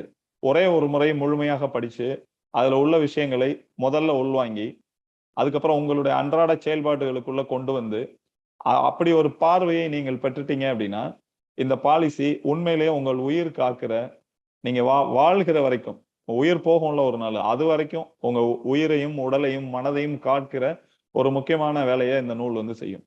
இந்த பாலிசியினுடைய இன்னொரு சிறப்பு என்ன அப்படின்னா நீங்க இதை படிச்சிடுறீங்க, படிச்சுட்டு இது குறித்து உங்க நண்பர்களோடும் உறவினர்களோடும் உரையாடுவீங்க இல்லையா? இந்த நூல் குறித்து பொதுவா நல்ல செய்தியை நம்ம கேட்டோம்னாலோ அல்லது ஒரு விழிப்புணர்வு செய்தியை நம்ம கேள்விப்பட்டோம்னாலோ உடனே அடுத்தவங்களுக்கு சொல்ற பழக்கம் இருக்கு. அப்படி சொல்லும்போது யாரெல்லாம் நீங்கள் இந்த நூல்ல இருந்து படிச்சு புரிஞ்சுக்கிட்டதை நம்புறாங்களோ அவங்களையும் சேர்த்து இந்த காப்பீடு வந்து இன்சூரன்ஸ் வந்து கவர் பண்ணும். இது ஒரு புதுமையான பாலிசி, இன்சூரன்ஸ் பாலிசி. அப்படியான ஒரு நூலாக இது இருக்கு. இப்ப அடிப்படை செய்திகளுக்குள்ள வரலாம் மறுபடியும். அப்ப உடல், உணவு, மருத்துவம், மனம் அப்படிங்கிற விஷயத்துல எனக்கு இந்த நூல் துவங்கின உடனேயே அந்த ஆச்சரியம் இருந்தது. ரொம்ப முன்னாடியும் சூஃபிகள் நிறைய கதைகள் உள்ள இருக்கு. ஆனா சூஃபிசம் சார்ந்து சொல்லுவாங்க, ஞானிகள் பொதுவாகவே சொல்லுவாங்க, ஒரு மலை ஏறணும் எங்க இருந்து துவங்குவது அப்படின்னு கேட்டா உச்சியிலிருந்து துவங்கு அப்படின்னு சொல்லுவாங்களாம் ஞானிகள். அப்ப எதையுமே அதனுடைய உச்சத்திலிருந்து துவங்கி ஆழமாக கொண்டு போகணும் அப்படின்னு சொல்ற ஞானிகளினுடைய கருத்தை இந்த நூல் எனக்கு நினைவுபடுத்துச்சு. எப்படி அப்படின்னா உதாரணமா முதல்ல நம்மளை பயமுறுத்துற விஷயம் எது அப்படின்னா நோய்கள். அடுத்து நம்ம உடம்ப பாதிக்கிற விஷயம் எதுன்னா தடுப்பூசி, மருந்துகள். அப்புறம் தத்துவ ரீதியாக கிருமிகள், அதுக்கப்புறம் மருத்துவம் பத்தி, அதுக்கப்புறம் உணவு பத்தி, கடைசியா உடல் பத்தி, அதுக்கும் கடைசியா இதுக்கெல்லாம் மாஸ்டர் பீஸா இருக்கிற மனம் பத்தி நம்ம பார்க்கணும். இதுதானே வரிசையா இருக்க முடியும். ஒரு ஒரு ஒரு முக்கோணமாக அடுக்கணும்னா அதை தலைகீழ் முக்கோணமாக அடுக்கணும்னா அதனுடைய அடிப்படையான ஆணிவேரான பகுதியாக மனம் தான் இருக்க முடியும். ஆனா இந்த புத்தகத்துல இருக்கிற ஒரு வித்தியாசமான விஷயம் என்னன்னா ஒரு சிகரத்தை அடைவதற்கு என்ன செய்ய வேண்டும், மலை உச்சியை அடைவதற்கு என்ன செய்ய வேண்டும் அப்படிங்கிற கேள்விக்கு எப்படி ஒரு ஞானி உச்சியிலிருந்து துவங்குன்னு சொல்லுவாரோ அது மாதிரி இந்த நூல் துவங்குற இடம் மனதிலிருந்து துவங்குது. மனதிலிருந்துன்னா லேசா ஆரம்பிக்கல, ரொம்ப அழுத்தமாக ஆழமாக மனசுல இருந்து தான் நோய் வருதுங்கிற பல விஷயங்களை அது சொல்லிக்கிட்டே நகர்ந்து போகுது. அதுக்கப்புறம் தான் உடல், அதுக்கப்புறம் தான் உணவு, அதுக்கப்புறம் தான் மருத்துவம். அப்ப உச்ச ரகசியத்தை முதல்ல புரிஞ்சுக்கிட்டோம்னா அப்புறம் இருக்க விஷயம் எல்லாம் சின்னதா இருக்கும். அதை படிச்சு கடந்து போகும்போதே நமக்கு புரிஞ்சிடும் இதெல்லாம் ரொம்ப சின்ன விஷயம் தான் அப்படின்னு. அதை மறுபடியும் நினைவுபடுத்துது. நூல் நிறைவடையும் போது மறுபடியும் மனம் சார்ந்த சில விஷயங்களை நினைவுபடுத்தி இந்த நூல் வந்து நிறைவாக்கப்பட்டிருக்கு. இது தொடராக வார வாரம் எழுதப்பட்டாலும் கூட சில தொடர் கட்டுரைகளை மொத்தமாக வாசிக்கிற அனுபவம் வந்து ரொம்ப ஜிக்ஸாக்கா இருக்கும். அங்கங்க ஜம்பாய் ஓடும். அப்படிலாம் இல்லாம இது நூலாக்கப்பட்ட பின்பும் வாசிக்கும் போது தொடர்பற்ற எந்த செய்தியும் எந்த வரியும் உள்ள இல்லை. அது மைய நோக்கம் இருக்குல்ல, உடல் எனும் ஞானிங்கிற மைய நோக்கத்திற்கு புறம்பாக ஒரு செய்தி கூட இல்லை. ஒரு ஜாலிக்காக எல்லாம் வெளியே போல, ஒரு பொழுதுபோக்குக்காக நூல் வெளியே போல. ஆனா இந்த நூலுக்குள்ளேயே பொழுதுபோக்கு அம்சங்கள் இருக்கு. இன்னும் சொன்னா இது அறிவியல் நூலாக பார்க்க முடியுமா அப்படின்னா நிச்சயமாக அறிவியல் நூலாக பார்க்க முடியும். அவ்வளவு அறிவியல் ஆய்வுகள் ஒரு மருத்துவராக என்னென்ன அறிவியல் ஆய்வுகள்லாம் படிச்சிருக்கணுமோ, ஆனா அப்படிலாம் படிக்கிறது இல்லை இப்ப. அப்படியான மருத்துவ ஆய்வுகள் குறித்து ஏராளமான குறிப்புகள் உள்ள இருக்கு. அது அது அதனுடைய ஆண்டு, அது செய்யப்பட்ட பரிசோதனைகள், என்ன விதமான முடிவுகள் அதுல இருந்து கிடைச்சிருக்கு அப்படி உட்பட பல்வேறு செய்திகள் வந்து ஆய்வு பூர்வமாக எழுதப்பட்டிருக்கு. இது ஒரு மருத்துவ நூல்னு நம்ம ஏற்கனவே புரிஞ்சிட்டு இருக்கோம். அப்ப இது ஒரு ஆய்வு நூலாக எடுத்துக்கலாம். அதே மாதிரி இது ஒரு உளவியல் நூலா அப்படின்னா நிச்சயமாக உளவியல் நூலும் தான். நோய்கள் பத்தியும், தடுப்பூசி பத்தியும், மருத்துவம் பத்தியும், உணவு பத்தியும், உடல் பத்தியும் இவ்வளவு பேசுகிற இந்த நூலினுடைய அடிப்படையே உளவியல் தான். மனம் சார்ந்து தான் அனைத்துமே நிகழ்கிறது அப்படிங்கிற மையப்புள்ளியை இந்த நூல் தொட்டிருக்குங்கிறதுனால நிச்சயமாக இது ஒரு உளவியல் நூல் அப்படின்னும் சொல்ல முடியும். உணவு குறித்த புரிதலை ஏற்படுத்துகிறது அப்படிங்கிறதுனால உணவியல் அப்படிங்கிற கேட்டகரிகளையும் இதை கொண்டு வரலாம். மருத்துவ நூல்ங்கிறது அடிப்படையிலேயே. இது தவிர மிக முக்கியமான விழிப்புணர்வு நூல். இந்த காலத்தினுடைய மருத்துவ விழிப்புணர்வு நூலாகவும் இது இருக்கு. இன்னும் சொன்னா இது கொரோனா காலத்திற்கு முன்பாக வந்த நூல். ஒருவேளை நம்முடைய தமிழ் மக்கள் இந்த நூலை கொரோனாவுக்கு முன்னாடி வாசிச்சிருந்தாங்கன்னா கொரோனா குறித்த பீதி வந்து இவ்வளவு இருந்திருக்காது. தொலைக்காட்சிகளிலும் ஊடகங்கள்லையும் கொரோனா குறித்த செய்திகளை கேட்டேவும் அதனால வந்து மூச்சுத்திணறல் வந்து இறந்தவங்க கூட உண்டு. அப்ப மனம் எவ்வளவு பெரிய வேலையை செய்யுது அப்படிங்கிறத நம்ம பார்க்க முடியும். நான் இந்த கொரோனா காலத்துல பல ஆங்கில மருத்துவமனைகளுக்குள்ள போய் உள்நோயாளிகளை பார்க்கிற வாய்ப்பு கிடைச்சது. நான் மாஸ்க் போடுறது இல்லை, அது மேல பெரிய நம்பிக்கையும் இல்லை. அதனால நேரா மாஸ்க் இல்லாம பல ஐசியூல தீவிர சிகிச்சைன்னு சொல்லப்படுற கொடுமையான ரசாயன சிகிச்சையில் இருக்கிற பல நோயாளிகளை பார்க்கிற வாய்ப்பு கிடைச்சது. அப்ப பார்க்கும்போது பல நோயாளிகள் தூங்கும் போது அவங்களுடைய O2 லெவல், ஆக்சிஜன் லெவல் நார்மலா இருக்கு. தூங்கும் போது நார்மலா இருக்கு. அவங்க எப்ப அவங்களுடைய கான்சியஸ் வருதோ முழிச்ச உடனே அவங்க அப்நார்மல் ஆகிறாங்க. நார்மலா இருக்கிற ஆக்சிஜன் லெவல் வந்து குறைஞ்சிருது. அந்த மிஷின்ஸ் சொல்லுது. ஏன் குறையுது அப்படின்னு கொஞ்சம் யோசிச்சு பார்த்தா கண்டுபிடிச்சிட முடியும். முழுக்க முழுக்க பயம். கொரோனா குறித்து அவங்களுக்குள்ள ஃபீட் பண்ணப்பட்டிருக்க செய்திகள் வேலை செஞ்சுட்டே இருக்கு. முழிச்ச உடனே அவங்க ஆக்சிஜன் லெவல் மோசமாகுது. தூங்கிட்டு இருக்கும்போது நார்மலா இருக்கிறாங்க. அப்ப தூங்க வச்சுக்கிட்டே இருக்க முடியுமா ஒரு நோயாளிய? ஊசி போட்டு ரசாயன தூக்கத்துல வச்சுட்டு இருந்தா நல்லதா? அப்ப இந்த வேறுபாடை புரியணும் இல்லையா? அப்ப முதல்ல என்ன தேவைப்பட்டிருக்கீங்க அப்படின்னா, சில நல்ல மருத்துவர்கள் கூட சொன்னாங்க, கொரோனா விழிப்புணர்வுங்கிற பேர்ல இப்படி அச்சுறுத்துவதை அரசுகள் நிறுத்த வேண்டும் அப்படின்னு சொன்னாங்க. ஆனா இங்க என்ன விஷயம்னா, அரசு எடுக்கிற முடிவா மட்டும் இல்லாம பின்னணியில பல்வேறு நிறுவனங்கள் சர்வதேச அளவிலான வேலையாக போனதுனால அதை நிறுத்த முடியாதுங்கிறது நமக்கு புரியுது.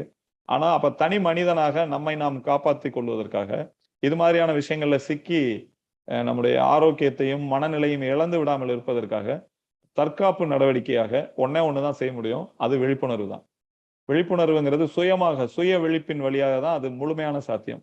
இன்னொருத்தர் சொல்ற வாட்ஸ்அப் செய்தி மாதிரி கேட்டுட்டு போக முடியாது. அப்ப இதை புரிஞ்சுக்கிறதுக்கு மனம் சார்ந்த பயத்திலிருந்து நம்ம தப்பிக்கணும்னா, இப்ப மேடை ஏறும்போது பயம் வருது. மேடை பயம் வர்றதுக்கு என்ன வழி, பயம் போறதுக்கு என்ன வழின்னு கேட்பாங்க பொதுவா. ஆனா அப்படி போய் நம்ம மேடையில பயத்தை போக்குறதுக்கு என்ன வழின்னா, ஒண்ணு சிந்திச்சு புரிஞ்சுக்கிட்டு மறுபடியும் மேடை ஏறி பயந்து பயத்தை போகலாம். அதான் பிராக்டிகலா சாத்தியம். பயத்தை எப்படி போக முடியும்னா பயந்து தான் போக முடியும். ஆனா நோய் பற்றிய பயத்தை பயந்து போக முடியுமா அப்படின்னா நிச்சயமா முடியாது. நோய் பற்றிய பயம் நம்ம மனசுல வரும்போது நம்முடைய எதிர்ப்பு சக்தி, நம்ம உடம்புல இருக்கக்கூடிய மெயின்டெனன்ஸ் எனர்ஜின்னு சொல்ற பராமரிப்பு சக்தி மிக மோசமான முறையில பாதிக்கப்படுது. அதனால இந்த உடல் சார்ந்த பயத்தை, நோய் பற்றிய பயத்தை பயந்து போக்க முடியாது. அதற்கு பதிலாக அதை புரிந்து கொண்டு கடக்க வேண்டும். எப்படி புரிஞ்சுக்கிறது அப்படின்னா, இந்த மனம் சார்ந்த, உடல் சார்ந்த நோய்கள் பற்றிய விழிப்புணர்வு உரைகளை கேட்பது. உரைகளை கேட்பதை விட எனக்கு தனிப்பட்ட முறையில ரொம்ப நெருக்கமான விஷயம் எது அப்படின்னா நூல்கள். எல்லா உரைகளுக்கு பின்னாலும் பல நூல்கள் இருக்கதான் செய்யும். நூல்களை படிச்சுட்டு தான் உரையாளர்கள் பேசுவாங்க. அப்படி பேசுறதை விட மிக வாசிக்க தெரிஞ்ச எல்லாரும் நூல்கள் மூலமாக பெறுகிற அறிவு தான் ரொம்ப முக்கியமான அறிவு. ஏன்னா ஒருத்தர் பேசும்போது அது வெறும் சொற்களாக நம்ம மனசுல பதியும். வாசிக்கும் போது காட்சிகளாகவே பதியும். ஒரு வரியை நீங்க வாசிங்கன்னா அது அப்படியே விஷுவல் ஆகும். அந்த விஷுவல் தான் மனதினுடைய முக்கியமான ஒரு திறன். அதை நம்ம முழுமையாக பயன்படுத்தணும்னா வாசிப்பு தான் சரியான வழி. அப்ப விழிப்புணர்வை பெறுவதற்கான முதல் வழிங்கிறது நல்ல நூல்களை தேடி வாசிப்பது. இரண்டாவது வழி வாய்ப்பு இல்லாத போது உரைகளை கேட்பது. அது 2வது சான்ஸ் வேணா வச்சுக்கலாம். படிப்பறிவற்றவங்களுக்காக தான் பேசுறதையும் அந்த வாசிக்கிற வாய்ப்பு இல்லாதவங்க, வாசிக்கவே தெரியாதவங்கள்ட்ட அந்த செய்தியை கொண்டு போய் சேர்க்கணுங்கிறதுக்காக உரையாடல்களை நம்ம பயன்படுத்தலாம். ஆனா வாசிக்க தெரிந்த ஒவ்வொரும் குறைந்தபட்சம் உடல் குறித்தும், உணவு குறித்தும், மனம் குறித்தும் வாசித்து புரிந்து கொள்ள வேண்டிய மிக மிக மிக முக்கியமான காலத்துல நம்ம இருக்கோம். இதுக்கு முன்னாடி வந்து நமக்கு அப்படிலாம் வாசிக்கலனாலும் ஒரு பெரிய பிரச்சனை இல்லை. இப்ப அப்படி இல்லை. இந்த நோய்களுடைய அனுபவத்திலிருந்து நமக்கு சில படிப்பினைகள் கிடைச்சிருக்கு. இந்த பொது முடக்க காலத்துல நமக்கு சில படிப்பினைகள் கிடைச்சிருக்கு. நமக்கு கிடைச்சிருக்கிற மாதிரியே அரசாங்கத்துக்கும் மிகப்பெரிய பன்னாட்டு நிறுவனங்களுக்கும் சில படிப்பினைகள் கிடைச்சிருக்கு. எப்படியெல்லாம் பொது முடக்கத்தை பயன்படுத்த முடியும், நோய் பெயரை சொன்னா எந்த அளவுக்கு மக்களை வீட்டுக்குள்ள முடக்கி போட முடியும், பொருளாதாரத்தை எப்படி கையகப்படுத்த முடியும், இப்படி பல யோசனைகள் அவங்களுக்கும் கிடைச்சிருக்கும். அதனால இனி வரும் காலங்கள்ல நோய் பெயர்களையும் அல்லது ஊசி மருந்துகள் மாதிரியான பல்வேறு நெருக்கடிகளையும் ரொம்ப சுலபமாக அரசுகளும் பன்னாட்டு நிறுவனங்களும் கையில எடுப்பாங்க அப்படின்னு தான் தோணுது. அந்த அடிப்படையில இது மாதிரியான நூல்களை, பல நூல்கள் எனக்கு தெரிஞ்ச ஒரு 100-200 புத்தகமாவது இந்த இந்த புத்தகத்துக்காக வாசிக்கப்பட்டிருக்கணும். வாசிச்சாதான் இப்படி ஒரு ஆழமான எளிமையான ஒரு நூலை வந்து தர முடியும். இதுல நான் ஏற்கனவே சொன்னேன், அறிவியல் ஆய்வுகள் நிறைய இருக்கு, மருத்துவம் இருக்கு, அப்படி நிறைய செய்திகள் இருக்கு. ஆனா அறிவியல் பத்தியோ மருத்துவம் பத்தியோ பேசுகிற நூலுக்கான ஒரு மொழி நடைங்கிறது ரொம்ப இறுக்கமானதா இருக்கும். பொதுவா நூல் வாச பழக்கம் உள்ள நபர்களுக்கு தெரிஞ்சிருக்கும். மருத்துவம் சார்ந்த நூல்கள், டாக்டர் ஹெக்டே அவர்களுடைய நூல்கள் கூட தமிழ்ல மொழிபெயர்க்கப்பட்டிருக்கு. அவர் எளிமையாக எழுதுபவர் என்றாலும் கூட சில மருத்துவ செய்திகளை சொல்லும் போது வேற வழியே இல்லாம அது இறுக்கம் அடைஞ்சிடும். அது கொஞ்சம் கடுமையாக இருக்கும். எளிய வாசகனுக்கு போய் சேராத அளவுக்கு ஒரு கடுமையான மொழியாக மாறும். பேராசிரியர் நாகூர் ரூமி அவர்களுடைய மிகச்சிறந்த ஒரு தன்மை, திறன் என்ன அப்படின்னா, அவர் என்ன சப்ஜெக்ட் எடுத்தாலும் மிக எளிமையாக மாத்திடுவார் அது. ஐயா நம்மாழ்வார் அவர்கள் சொல்லுவாங்க, ஒரு நூல் வாசிக்கும் போது அல்லது ஒரு நபர் உரையாடும் போது சின்ன குழந்தைய கையை பிடிச்சு கூட்டு போற மாதிரி இருக்கணும். விரலை கொடுத்துடணும் வாசகர்கிட்ட. அந்த விரலை பிடிச்சு நடந்து வரணும் குழந்தை. அப்ப குழந்தை வந்து அந்த பக்கம் இந்த பக்கம் திரும்பி பார்த்தாலும் அந்த பாதையை தவறவே விடாது, ஏன்னா கையை பிடிச்சிருக்கிறதுனால. அப்படி விரல் பிடித்து அழைத்து செல்லும் தன்மை வந்து பேராசிரியர் நாகூர் ரூமி அவர்களுடைய ஒவ்வொரு எழுத்துக்களையும், ஒரு கடிதம் எழுதினா கூட அதுல இருக்கும். அப்ப கடிதம் எழுதும் போதே, ஒரு வரியை எழுதும் போதே அவருடைய இயல்பாகவே அவர் மாத்திட்டு இருக்காரு. அப்ப ஒரு மருத்துவ நூலை இவ்வளவு முக்கியமான ஒரு செய்தியை சொல்கிறோம் அப்படிங்கிற கூடுதல் சிரத்தையோடு இந்த நூலினுடைய ஒவ்வொரு வரியும் செதுக்கப்பட்டிருக்கு அப்படின்னு தான் சொல்லணும். அதனால ஒரு எளிய வாசகனுக்கு, ஒரு நோயாளியா இருக்கிறவங்களுக்கு, படுக்கையில ஓய்வில் இருக்கவங்களுக்கு கூட இந்த நூலை வாங்கி நம்ம பரிசீலிக்கலாம். அப்படி பரிசீலிக்கும் போது இது அவங்க வாழ்நாள் முழுக்க மருத்துவ சிறையிலிருந்து வெளிவருவதற்கான ஒரு மிக முக்கியமான ஒரு கருவியாக இது அமையும். நீங்க ஒரு புத்தகம் கிஃப்ட் கொடுத்தோம்னா குறைஞ்சபட்சம் அவங்களுடைய அடுத்த சில நாட்களையாவது புரட்டி போடணும் இல்லையா, அல்லது அந்த வாசிக்கிற நிமிடத்தையாவது புரட்டி போடணும், மனசோடு பேசணும்.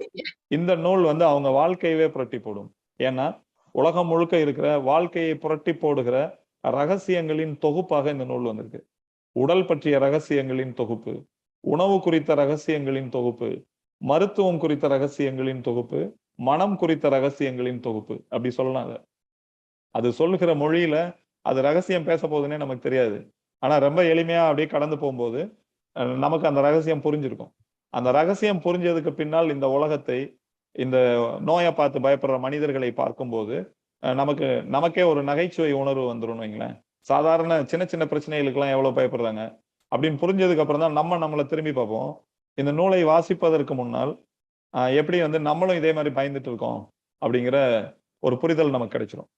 அதனால இந்த நூல் நலம் நலமறிய ஆவல் அப்படிங்கிற பழைய பெயரை விடவும் மிக மிக பொருத்தமான தலைப்பு உடல் எனும் ஞானி அப்படிங்கிற விஷயம் தான்.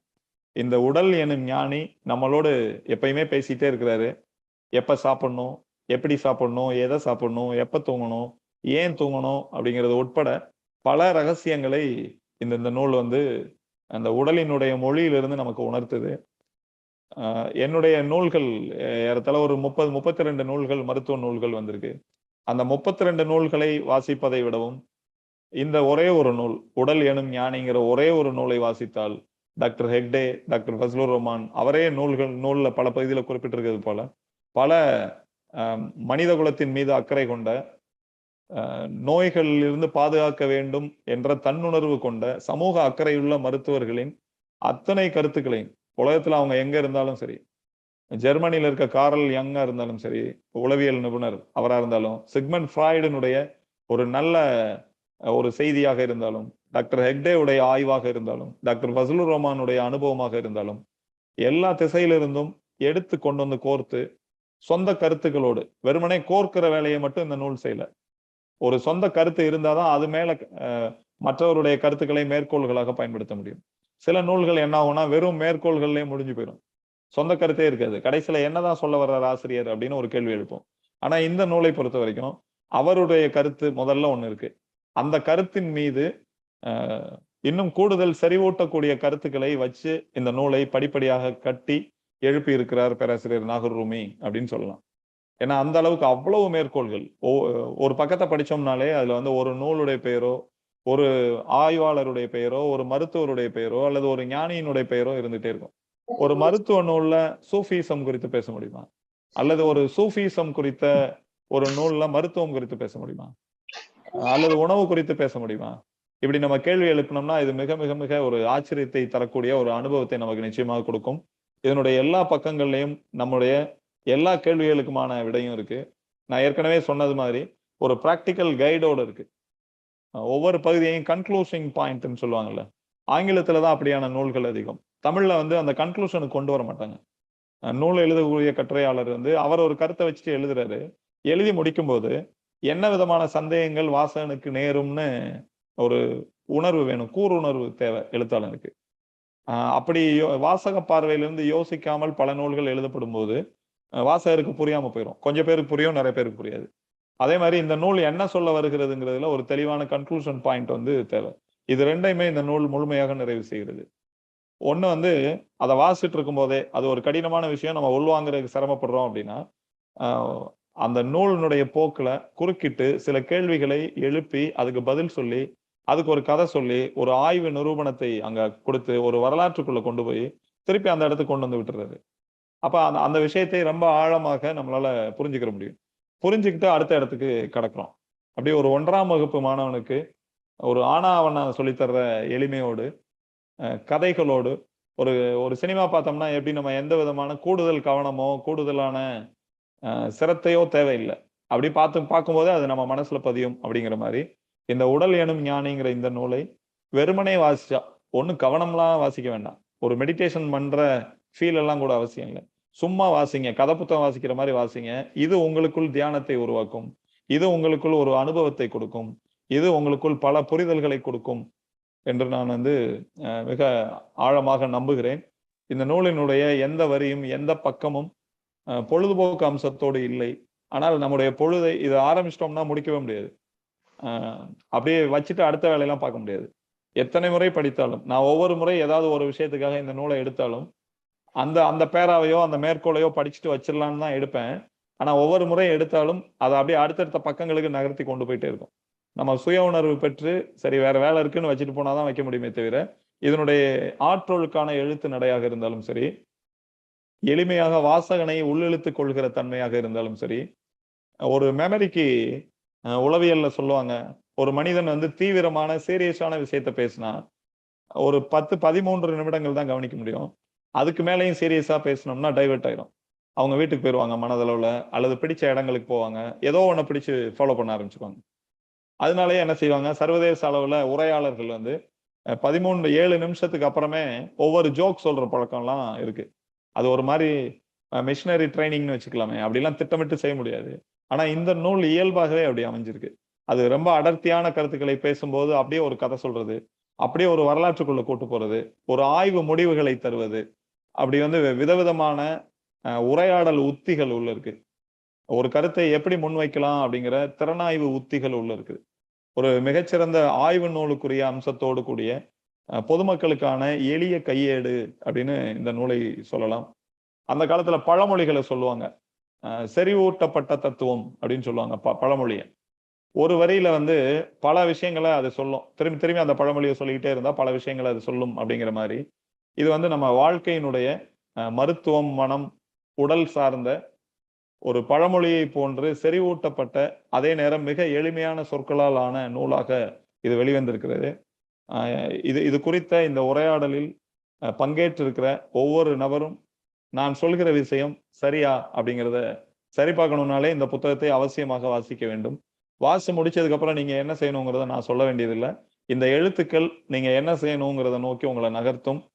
நம்ம நூல் பரிசுன்னு யாருக்காவது கொடுக்கறதா இருந்தா இந்த நூலை வாங்கி நிச்சயமாக கொடுக்கலாம் அப்படின்னு நான் பரிந்துரை செய்கிறேன். என்னுடைய உரையை நிறைவு செய்கிறேன். இது குறித்த கேள்விகள் இருந்தா நம்ம பேசலாம். நன்றி. நன்றி உமர் ஃபாரூக் அவர்களே. தனது ஆன்மீக ஆசானின் ஞான பரிமாற்றலுக்கான புகழாரமாய் ஒரு மாணாக்கரின் பாராட்டுரை அமைந்தது இந்த திறனாய்வும் அறிமுகமும். அவர் கூறியது போல புனைவுக்கான கற்பனை திறன், மரபு, நவீனம் இவற்றோடு பயணித்தபடி காந்தியடிகள், தமிழ்வாணன் இவர்களை போன்று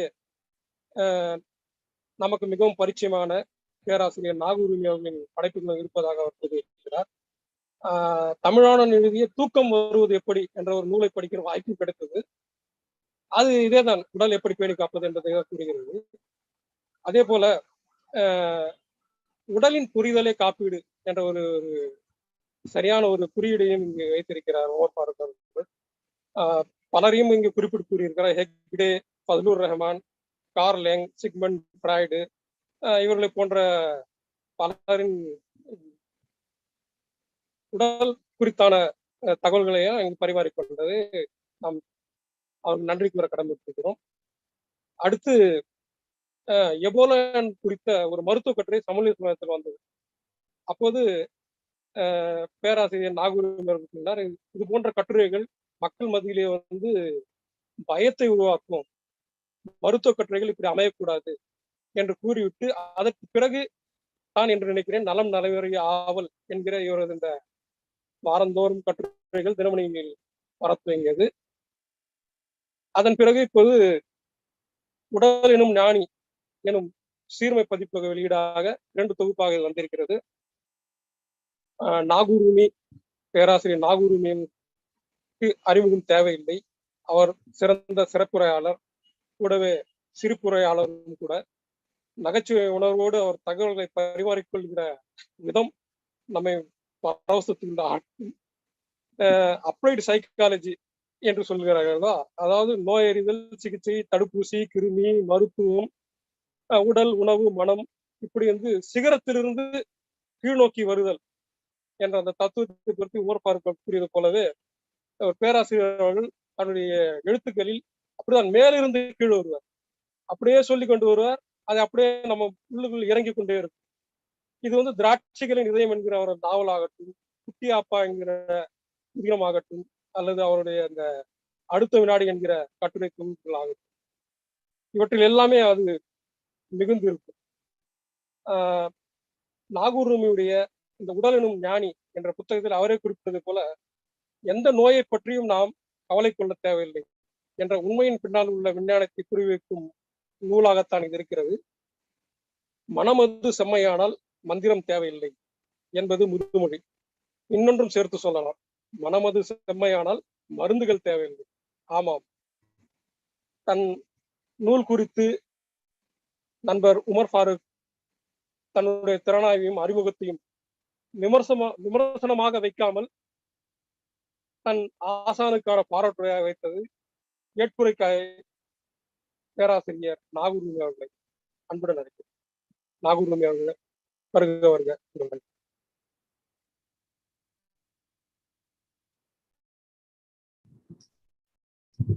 அஸ்ஸலாமு அலைக்கும், வணக்கம். காதுல விடுதா? காதுல விடுதா? விடுதுங்க, ஆரம்பிக்கலாம். சரி சரி.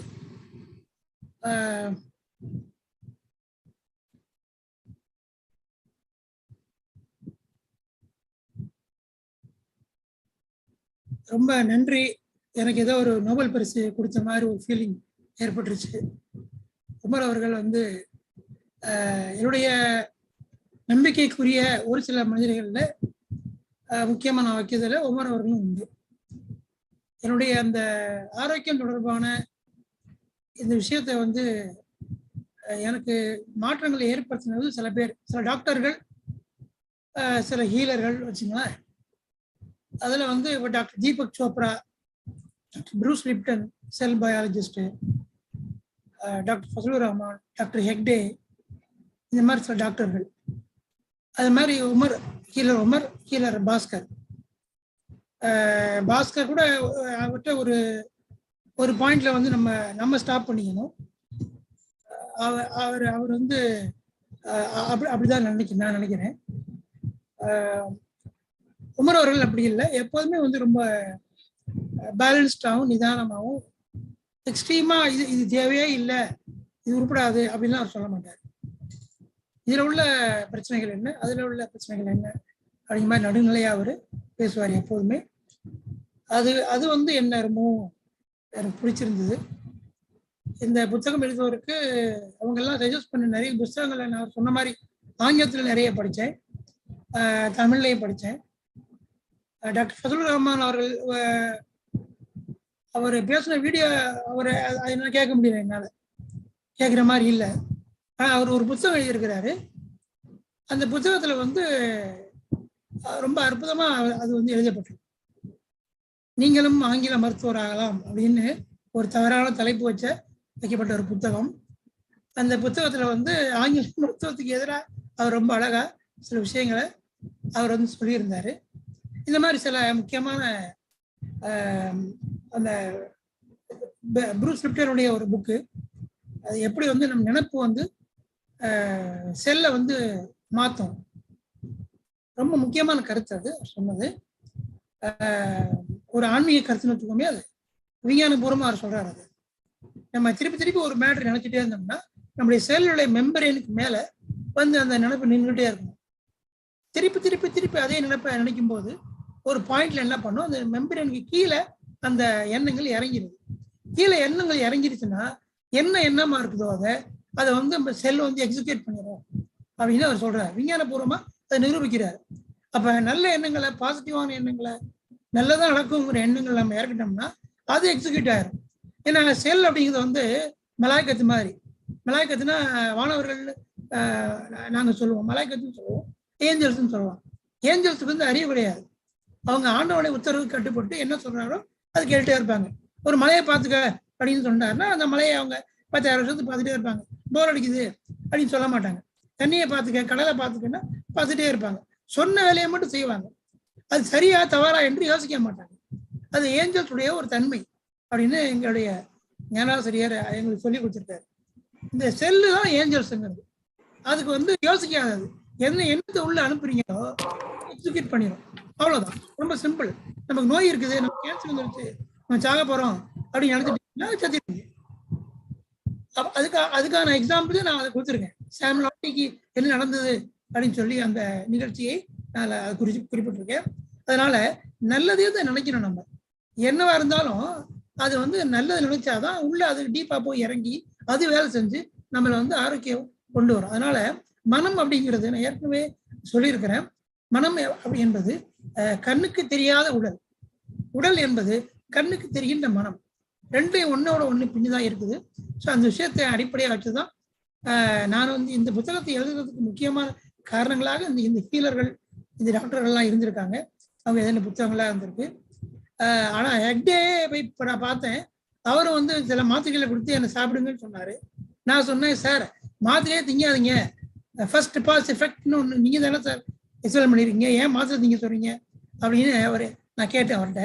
அவர் என்கிட்ட சொன்னாரு, அது நான் உனக்கா சொன்னேன் அப்படின்னாரு.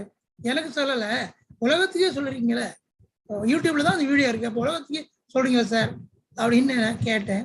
அவர் சொன்னாரு, இல்லை உனக்கு ஸ்டென்ட்னு ஒன்று வச்சிருக்கோம், அது ஃபாரின் பாடி, அதனால கொஞ்சம் 4 மாத்திரை மட்டும் நீ போட்டுக்கோ அப்படின்னு அவர் சொன்னாருன்னு வச்சுங்களேன்.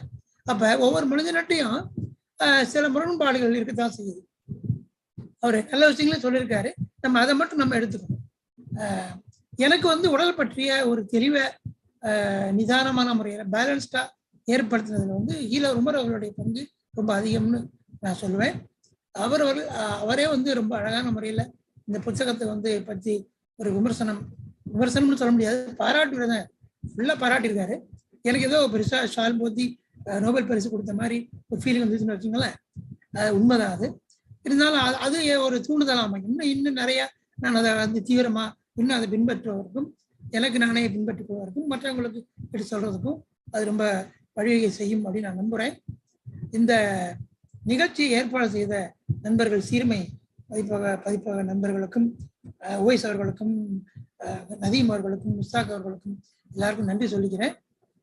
இன்ஷா அல்லாஹ் எல்லாரும் துவா செய்யுங்க. எனக்கு உடம்பு சரியில்லாம போணுச்சு, உமர் அவர்களுக்கு தெரியும். இது வந்து புத்தகம் வந்து எந்த மருத்துவத்துக்கும் எதிரான புத்தகம் அல்ல. அதுதான் அவரும் வேற மாதிரி சொன்னாரு. இது கூடவே கூடாது அப்படிங்கிற கருத்து நான் சொல்ல மாட்டேன். எடுத்ததுக்கெல்லாம் அங்கதான் போகணும் அப்படிங்கிறத வந்து அந்த அந்த கருத்துல இருந்து முதல்ல வெளியே வரணும். அதுல வெளியே வந்துட்டாலே போதும். மாத்திரை மருந்துங்கிறது வந்து ஃபுல் ஆஃப் கெமிக்கல்ஸ் அப்படிங்கிறத எல்லாருமே சொல்லிட்டாங்க. இந்த கெமிக்கல்ஸ்ங்கிறது தமிழ்ல சொல்லணும்னா விஷம்னு சொல்லலாம். அதனால மாத்திரை மருந்துங்கிறது விஷம். விஷத்தை வந்து நம்ம எந்த காரணத்துக்காக சாப்பிட்டாலும் அது வந்து விஷம் தானே. அதனால அது என்ன செய்யுமோ அதை தான் செய்யும். அதனால வந்து முடிஞ்ச வரைக்கும் நம்ம 99% அதை அவாய்ட் பண்ணிட்டு நாட்டு மருத்துவம் இருக்கு, வேற மாற்று மருத்துவம் இருக்கு, அதை பார்த்துக்கலாம். ஆரோக்கியம் பேண அதுதான் வழி. உடனே பண்ணாம சும்மா விட்டா கூட உடனே பார்த்துக்கணும். அதுதான் இந்த உடல் ஏனும் ஞானிங்கிற தலைப்பு வச்சதுக்கும் காரணம் அதான். ஏற்கனவே நிலைமையாவது தான் வச்சுன்னு சொன்னாரு. இந்த புரிதல் ஏற்படுறதுக்கு காரணம் வந்து முக்கியமான காரணம் வந்து ஒன்று உமர் அவர்கள், இன்னொன்று ஈலர் பாஸ்கர் அவர்கள். சுகர் பத்தி ஈலர் பாஸ்கர் வந்து ஒரு வீடியோல ரொம்ப வருஷத்துக்கு முன்னே பேசியிருந்தாரு. ரொம்ப பிரமாதமான எக்ஸ்பிளனேஷன் வச்சுங்களேன். அவர் வந்து கொஞ்சம் வந்து அவர் எல்லாத்துலேயும் கை வைக்கிறார், கொஞ்சம் செதறி போயிடுறாரு, ஒரு ஃபோக்கஸ்டா அப்படி இல்லாமல் போயிடுறாரு. என்னுடைய கருத்து. உமர் அவர்களை பொறுத்தவரையில் அவர் ரொம்ப நிதானமாகவும் ஒரு வட்டம் போட்டு அதுக்குள்ளேயே தான் எப்பவுமே கரெக்டா அவர் இருக்கிறாரு. அது அவங்களுக்குள்ள ஒரு டிஃபரன்ஸ் பார்க்குறேன். இருந்தாலும் இவங்க இந்த ஹீலர்கள், இந்த டாக்டர்கள், எல்லா மனசாட்சி உள்ள டாக்டர்கள், மனசாட்சி உள்ள ஹீலர்கள் எல்லாருமே வந்து அவங்க எழுத்து மூலமாகவும் அவங்களுடைய பேச்சு மூலமாகவும் சொன்ன விஷயங்களை நான் உள்ள வாங்கி தான் வந்து இந்த விஷயங்களை நான் புரிஞ்சுக்கிட்டேன். என்னோட வாழ்க்கையிலையும் ஹஜ்ரத் மாமாட்ட ஒரு 10 வருஷம் நான் வந்து சீரனா இருந்ததுனால நோயை எப்படி குணப்படுத்துறதுங்கிறத ரொம்ப ஹையஸ்ட் கியூர் என்னன்னு எனக்கு தெரியும். என்னன்னா நம்பிக்கை தான், எண்ணம் தான். அது ஹஜ்ரத் மாமாட்ட போய் ஒரு மேட்டர் சொல்லிட்டோம்னா நான் பார்த்துக்கிறேன் அப்படின்னு சொல்லிவிடுறாரு. அவர் பார்த்துக்கிறேன்னு சொல்லிட்டாருன்னா என்னை பொறுத்த வரைக்கும் நல்லா சொன்ன மாதிரி இப்படி சொன்னா வந்து ஃபத்வா கொடுத்துருவாங்க, கொடுத்தாலும் பரவாயில்ல. ஏன்னா ஆனா நான் பார்த்த அல்லாஹ் வந்து அவர் தான். அவர் சொல்லிட்டாருன்னா அது கண்டிப்பா நடந்துடும். அது எப்படின்னு புரிஞ்சுக்கதான் எனக்கு இவ்வளவு வருஷம் ஆச்சு. ஸோ அதுல இருந்து கொஞ்சம் உள்வாங்கி அதை நான் எனக்கே பயன்படுத்தவும் மற்றவங்களுக்கு சொல்லவும் அதை புரிஞ்சுக்கிறதுக்கு இவ்வளவு காலம் ஆகி போச்சு. அதனால வந்து அந்த விஷயத்தை தான் வந்து உமர் அவர்களும் மற்ற ஹீலர்களும் மனசாட்சி உள்ள டாக்டர்களும் கொஞ்சம் கொஞ்சமா அவங்களுக்கு தெரிஞ்ச பாணியில சொல்லிட்டு இருக்காங்க. அது விஞ்ஞானபூர்வமா சொல்றாங்க, வேற மாதிரி சொல்றாங்க, வேற மாதிரி சொல்றாங்க. எல்லாமே ஆன்மீகத்தை அடிப்படையா வச்சதுதான். இந்த உடலுக்கு எல்லாமே தெரியும். அது இப்ப இன்டர்னல் ஆர்கன்ஸ் எல்லாம் இயங்கிட்டு இருக்குல்ல, நீங்க சாப்பிட்ற வரைக்கும் தான் உங்களுக்கு தெரியும். அவங்களால செருக்கி வைக்க முடியுமா? செருக்கி வைக்க முடியாது. அது பாடி தான் பார்த்துக்குது. ஹார்ட் துடிக்க வைக்க முடியுமா? முடியாது. ஹெக்டே சொல்றாரு, எப்ப ஹார்ட்ல பிளாக் வந்து 99.9% 100% பிளாக் எப்ப எந்த பாயிண்ட் ஆஃப் டைம்ல வருதோ அது வரும்போது அப்பதான் வந்து வேற ஒரு ரூட்ல இருந்து பிளட் அதுக்கு போகுமா அப்படின்னு அவர் சொல்றாரு. அப்ப 100% பிளாக் வந்துட்டா நீ ஒன்றும் செய்ய வேண்டியதில்லை. அந்த heart will learn to live with the blocks. அதுக்கு வேற ரூட்ல இருந்து பிளட் போகும் அப்படின்னு அவர் சொன்னார். இது ஏன் வாழ்க்கையில என்னுடைய விஷயத்துல உண்மையாயிடுச்சு. எனக்கு டெஸ்ட் பண்ணி பார்த்துட்டு 4 பிளாக் இருக்கு, உடனே பைபாஸ் பண்ணணும், அதுல 100% பிளாக் ஒன்று இருக்கு, ஒரு 80% 40% இதான் சொன்னாங்க. நான் முடியாதுன்ட்டு வந்துட்டேன். அப்பதான் வந்து எக்கோ எடுத்து பார்த்தா என்ன ரிசல்ட் என்ன சொல்லுதுன்னா 100% பிளாக் இருக்கிறதுக்கு பின்னாடி 100% பிளட் போயிட்டு இருக்கு. டாக்டர் என்கிட்ட காட்டுறாரு கூப்பிட்டு, பாத்தீங்களா சார், உங்களுக்கு இப்போ ஆக்சுவலா ஹோல் பாடி மஸ்ட் கோஆபரேட், இல்லைன்னா நீங்க செத்து போயிருப்பீங்க. உங்கள் பாடி கோஆபரேட் பண்ணுது, 100% இங்க பிளாக் இருக்கு, அதுக்கு பின்னால இந்த 100% போகுது அப்படின்னு அவர் சொல்றாரு. ஆனா அது ஏன் போகுது, எப்படி போகுதுன்னு அவருக்கு விளக்க தெரியும். அதுதான் வந்து இங்க ஹெக்டே சொல்றாரு, எப்ப 100% பிளாக் ஆகுதோ அப்ப வேற ஒரு ரூட்ல அந்த பாடிக்கு ஆண்டவன் வந்து ஒரு பிளட்டை கொடுக்குறான். அதனால உங்களுக்கு குழந்தை பிறக்கிறதுக்கு முன்னாடியே அப்பா யாரு அம்மா யாரு எங்க போய் பிறக்கணும் அது எல்லாத்தையும் ஆண்டவன் எழுதி வச்சிடறோம். அப்ப எப்ப உயிரை வாங்கணும்னு எழுதி வச்சிடும். Then why the doctors and all this bloody medicines எப்ப போகணும் அப்பதான் போகும். அது எதுக்கு ஹாஸ்பிட்டல்ல போய் ஐசியூல வந்துட்டு யாருன்னே தெரியாம மூஞ்சியும் தெரியாம முகமூடி போட்ட மக்களும் பேய்கள் மத்தியில அவங்க மூஞ்சி பார்த்து உயிர் போகணும். உயிர் போறதா தான் என் பொன்னாட்டி பிள்ளைங்க மத்தியில என் குடும்பத்தை என் மேல அன்பு உள்ளவங்க முகத்தை பார்த்துட்டே உயிர் போகட்டுமே. இதுதான் வந்து புரிஞ்சுக்க வேண்டிய விஷயம். அதனால ஒரு எமர்ஜென்சிக்கு ஒரு அர்ஜென்சிக்கு எங்கனாலும் போய் உதவி வாங்கிக்கிறோம். ஆனா இதையே ஒரு வேலையா நம்ம வச்சுக்க கூடாது அப்படிங்கிறது தான் அந்த புத்தகத்துடைய முக்கியமான ஒரு சென்ட்ரல் பாயிண்ட் என்ன, அதுதான்.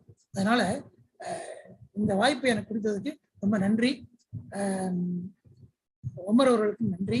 இந்த வாய்ப்பை எனக்கு ஏற்படுத்தி கொடுத்த நண்பர்களுக்கும் நன்றி. 10 நிமிஷம் டைம் கொடுத்தாங்க. எவ்வளவு நேரம் பேசியிருக்கேன் தெரியல. அதிக நேரம் பேசியிருந்தா மன்னிச்சிருங்க.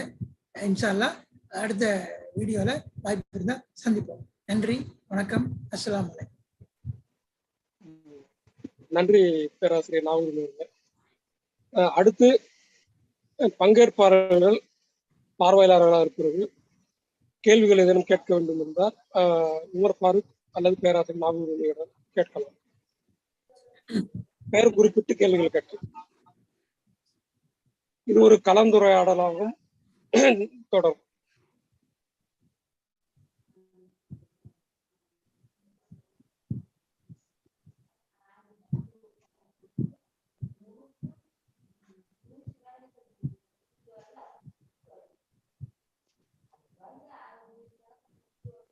கேள்விகளே இல்ல.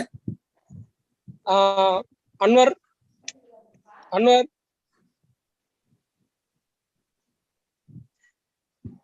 அமைதியா இருந்தா ரெண்டு அர்த்தம். ஒண்ணு எல்லாத்தையும் ஏத்துக்கிறோம், இன்னொன்னு எதையுமே ஏத்துக்கல. மனதுக்கு மிகவும் நெருக்கமான நிகழ்வாய் அமைந்து விட்டதால கேள்விகளை இழந்து போதற்கு நீங்க தான் பொதுவா சிரிப்புரை ஆற்றுவீர்கள்.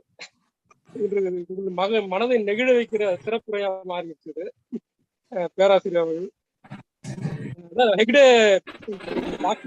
சொன்ன மாதிரிதான் 100% பிளாக் இருந்தா கூட எங்க இருந்தாவது இதயத்துக்கு ரத்தம் பரிமாறப்படும்.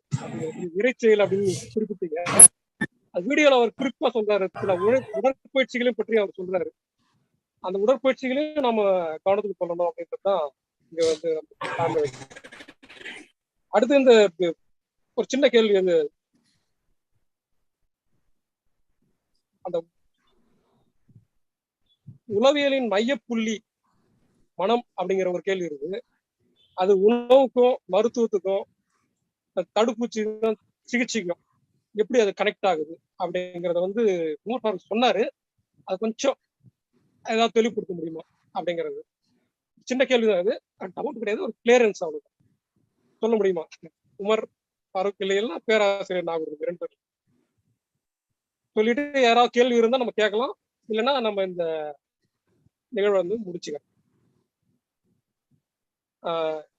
உமர் ஃபாரூக் நீங்க சொல்லலாம். சொல்லுங்க. சின்ன கேள்விதான், ஆனா ஒரு முழு புத்தகத்தினுடைய அல்லது ரொம்ப அடிப்படையான கேள்வியாவும் இருக்கு. ஆமா, முடிஞ்ச வரையும் சுருக்கமா சொல்ல முயற்சி பண்ணலாம். ஒண்ணும் இல்லை, நான் புரிந்து கொண்ட மருத்துவத்துல இருந்தே சொல்றேன். நம்ம உடம்பு ஒரு சாதாரணமா 2 பேர் இருக்காங்கன்னு வச்சுக்கோங்க. 2 நபர்கள் ரோட்ல நடந்து போறாங்க. 2 பேருமே கீழே விழுந்துடுறாங்க கவனிக்காம. ஒரு பள்ளத்துல 2 பேர் கீழே விழுந்துடுறாங்க. 2 பேருக்கும் அடிபடுது. 2 பேருக்கும் ஒரே அளவுக்கான காயம் ஏற்படுது. இப்ப நம்ம உடம்புல இருக்கக்கூடிய பராமரிப்பு சக்தி, அத அலோபதி எதிர்ப்பு சக்தின்னு சொல்லியே பழகிருக்கு. எப்பயுமே எதிர்ப்புன்னே சொல்லி வச்சிருக்காங்க. ஆனா மெயின்டெனன்ஸ் எனர்ஜி அது எப்பயுமே பராமரிச்சுக்கிட்டே இருக்கும் உடம்புல. அதனால மரபு வழி மருத்துவங்கள் அதை பராமரிப்பு சக்தி அப்படின்னோ அல்லது வைட்டல் ஃபோர்ஸ் அப்படின்னோ சொல்ற பழக்கம் இருக்கு. இந்த பராமரிப்பு சக்தி என்ன செய்யும்னா, உடம்புக்கு ஒரு எமர்ஜென்சி ஏற்பட்டிருக்கு, ஏதோ ஒரு இயல்பு பாதிக்கப்பட்டுருச்சுன்னா எமர்ஜென்சி தான். எமர்ஜென்சினா பெருசா இருக்கணும்னு அர்த்தம் இல்லை, ரொம்ப சின்னது கூட எமர்ஜென்சி தான் உடம்பை பொறுத்த வரைக்கும். அப்போ ஒரு காயம் பட்ட உடனே அது என்ன செய்யும்னா, முதல்ல அதை சரிப்படுத்துறதுக்காக அங்க நகரும், சக்தியை பூரா ஒரே இடத்துல குவிக்கும், உடனடியா ரத்தம் உறைய ஆரம்பிச்சிடும், அதுக்கான ஹீலிங் ப்ராசஸ் ஆரம்பிச்சிடும். இப்ப இந்த நேரத்துல மனசு சும்மா இருந்தா இதெல்லாம் நடக்கும். அதுக்கு பதிலா ரொம்ப பயந்து போய் ரத்தம் வந்துருச்சு அப்படின்னு ஒரு அதிர்ச்சி அடைஞ்சாங்கன்னா, இப்ப நம்ம மனசு கூகுள் மாதிரி வேலை செய்ய ஆரம்பிக்கும். ரத்தம் அப்படிங்கிற வார்த்தையை போட்டு சர்ச் பண்ணும். சர்ச் பண்ணி எடுத்து எல்லாத்தையும் எடுக்கும். இப்படியே ரத்தம் நிக்காம போய்கிட்டே இருந்தா என்ன ஆகும்? அதுக்கு பேர் ஹீமோஃபீலியா. அது விக்டோரியா மகாராணி ஃபேமிலியில இருக்க நோய்.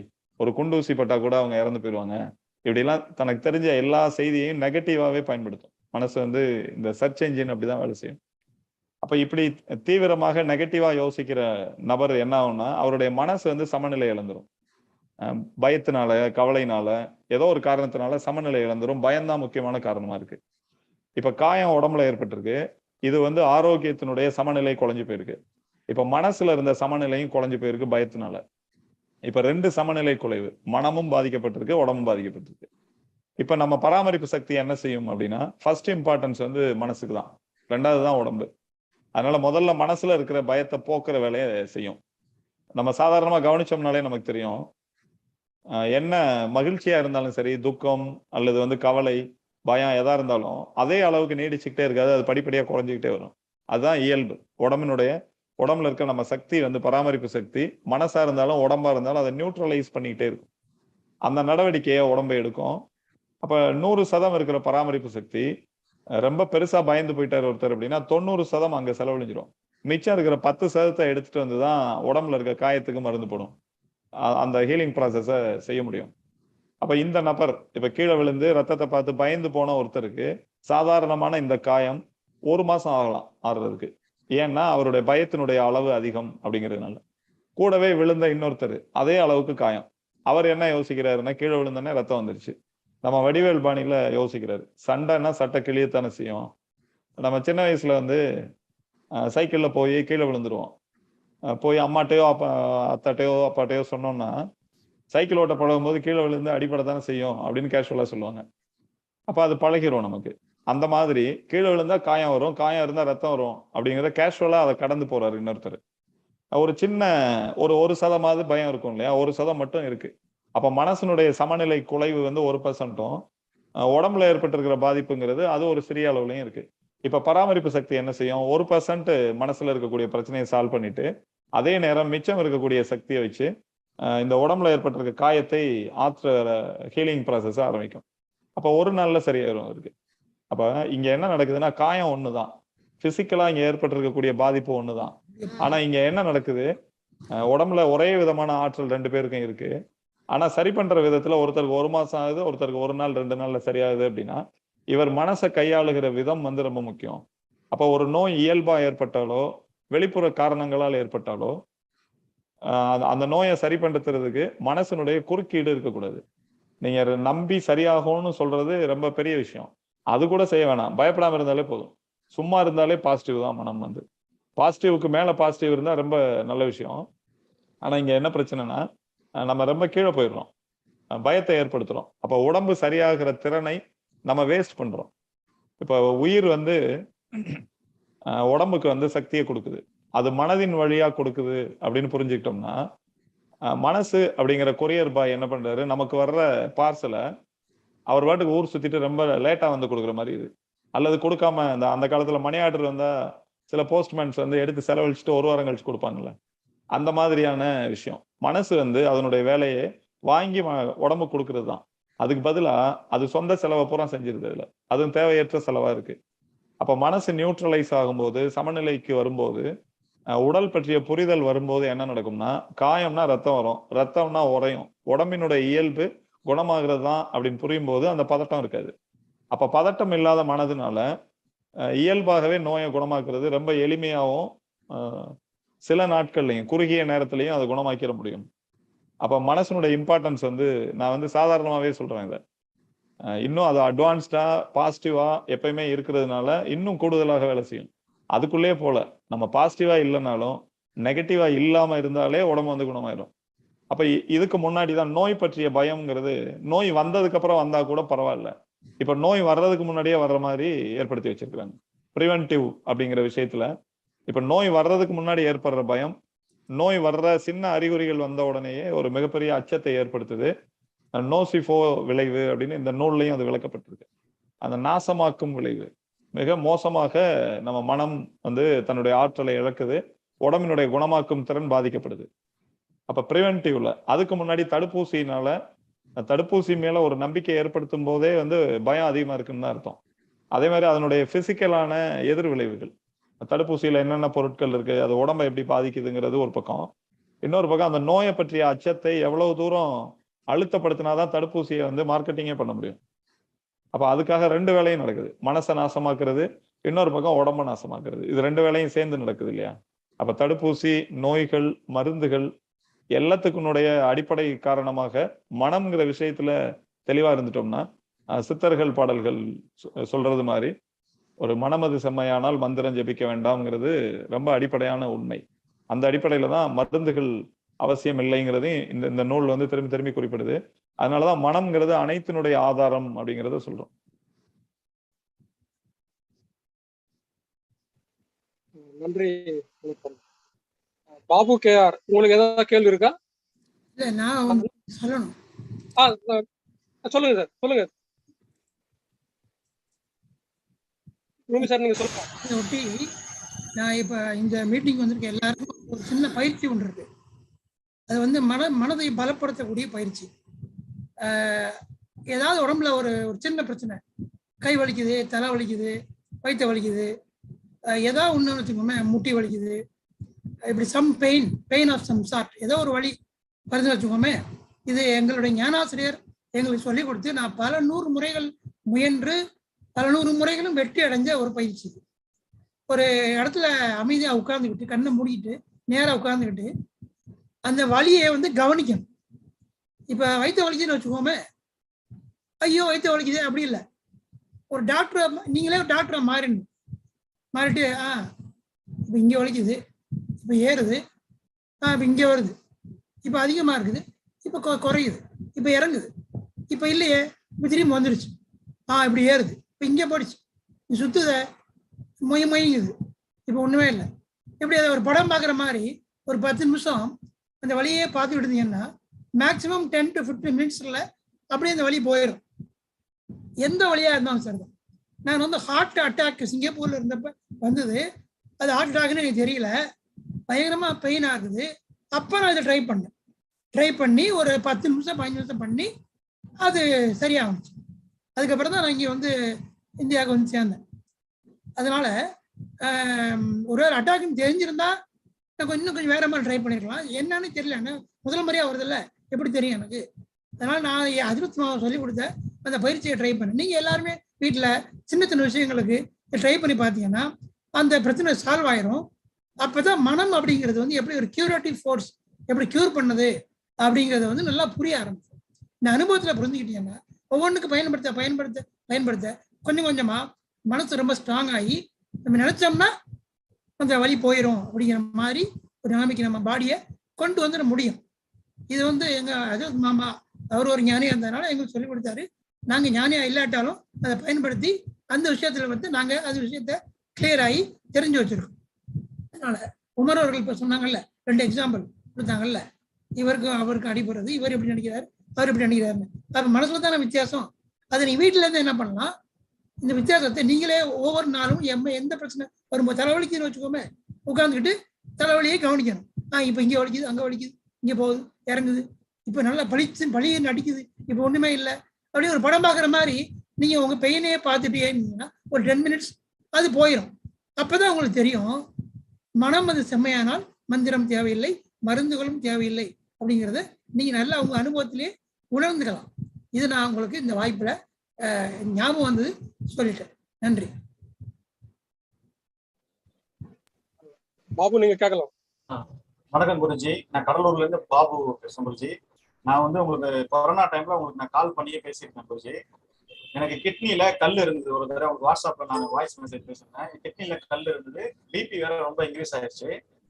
அப்ப உங்களுக்கு நான் போன் பண்ணக்குள்ள நீங்க சொன்னீங்க, முதல்ல பயத்துல இருந்து இதை விட்டு வெளியில வாங்க, கிட்னி ஆபரேஷன் பண்ணி சொல்லிட்டாங்க. எனக்கு குருஜி தான் சொன்னாங்க, முதல்ல இருந்து நீங்க பயத்தை விட்டு வெளியில வாங்க, தானாவே சரியாகும், நீங்க போய் மாத்திரைக்கத்தெல்லாம் எதுவுமே பண்ண தேவையில்ல, ஹோமியோபதியோ சித்தாவோ போய் எடுங்க, அதுக்கு நிறைய வழி இருக்கு, முதல்ல அந்த பயத்தை விட்டு வெளியில வாங்கன்னு சொன்னாங்க. அதே மாதிரி நான் பண்ணேன்.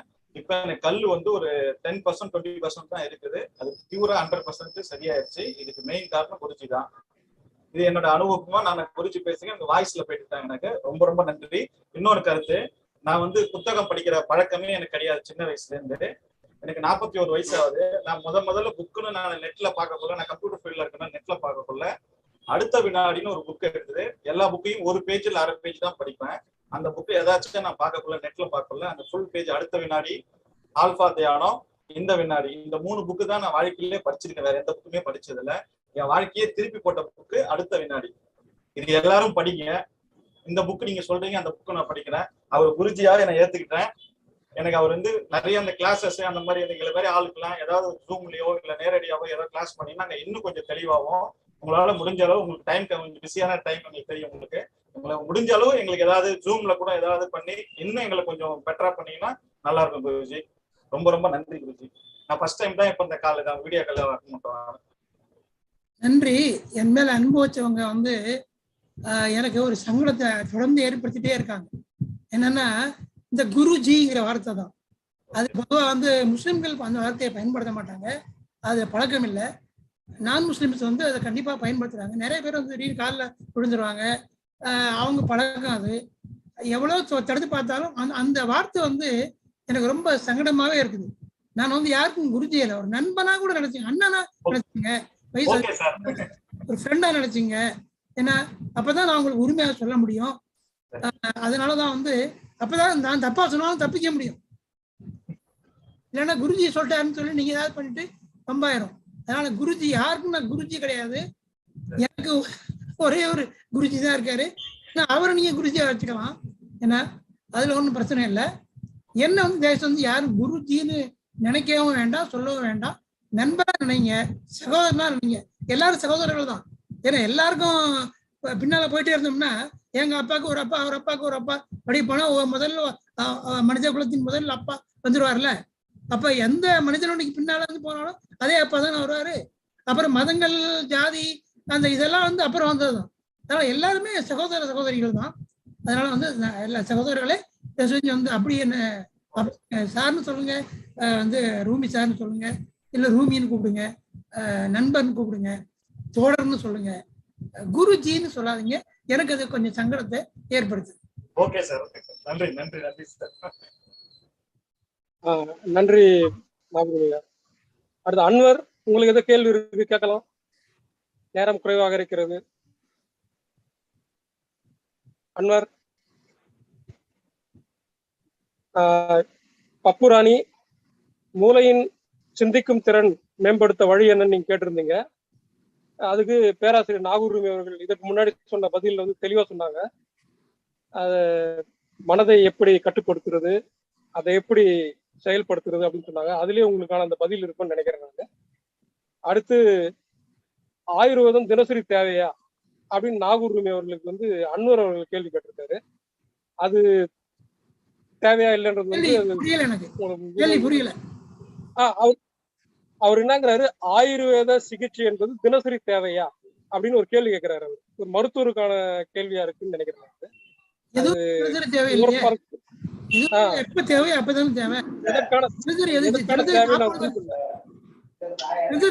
சாப்பாடு, தூக்கம்,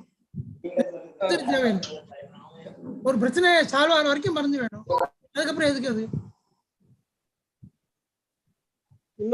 இன்னொரு கேள்வி மெசேஜ் வந்திருக்கு. ஐபிஎஸ் ப்ராப்ளம் வேணும்னு நினைச்சிட்டாரோ அன்வர்? இருக்கீங்களா sir? Umar Farooq sir, IPS problem என்ன தீர்வு அப்படிங்கிற மாதிரி ஒரு கேள்வி வந்திருக்கு. அது தெளிவுபடுத்த முடியுமா நம்மளால? பொதுவா நேரடியா நோய்கள் மருத்துவம்னு பேச ஆரம்பிச்சோம்னா அதுக்கு வந்து ஒரு முடிவே இருக்காது. இருந்தாலும் கேள்வின்னு வந்துருச்சு அப்படிங்கிறதுனால, ஐபிஎஸ்ங்கிறது வந்து ஒரு அலோபதி சொல்லக்கூடிய ஒரு சொல். எப்ப நம்ம நோய் பெயர்களை வந்து ஒரு மருத்துவம் சொல்ற மொழியில, மருத்துவர் சொல்ற மொழியில சொல்ல துவங்குறோமோ அப்பயே நம்ம மனதால அந்த அந்த நோய் பீடிக்க ஆரம்பிக்குது. முதல் கட்டம் அதுதான்.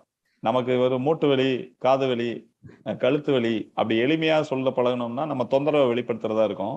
அதுக்கு பதிலாக சர்வதேச அளவுல பயன்படுத்துற ஒரு டெக்னிக்கல் டேர்ம்ஸ், மெடிக்கல் டெர்மினாலஜியை பயன்படுத்தும் போது அதுவே நம்ம மனசு வந்து பலவீனம் அடைகிறதுக்கான காரணமா இருக்கு. அதனால அந்த டெக்னிக்கல் டேர்முக்குள்ள எப்பயுமே சிக்காதீங்க. இது ரொம்ப சாதாரணமான, சாப்பிட்டோன்னே மோஷன் போற ப்ராப்ளம் இருக்கும் இல்லையா? சாப்பிட்டோன்னே சிலருக்கு வந்து சூடு தாங்காமலோ அல்லது வந்து பசி இல்லாம சாப்பிட்றதுனாலயோ இல்லை ஹெவியான உணவுனாலேயோ குடல் சார்ந்த தொந்தரவுகள் வரும். அந்த தொந்தரவையும் ஐபிஎஸ் அப்படின்னு குறிப்பிடுவாங்க. இது வந்து பெரிய விஷயம் இல்லை. பசியை கவனிச்சு உங்க உடம்பு சொல்லும் போது சாப்பிட்டீங்கன்னாலும், என்ன மாதிரி சாப்பிடும்போது அந்த மாதிரி வயிற்று தொந்தரவு வருதோ அந்த உணவுகளை தற்காலிகமா தவிர்ப்பது, குறைப்பது அப்படிங்கிற முறையிலையும், இரவு தூக்கத்தை ஒழுங்குபடுத்துறது மூலமாகவும் இதுல இருந்து விடுபட முடியும்.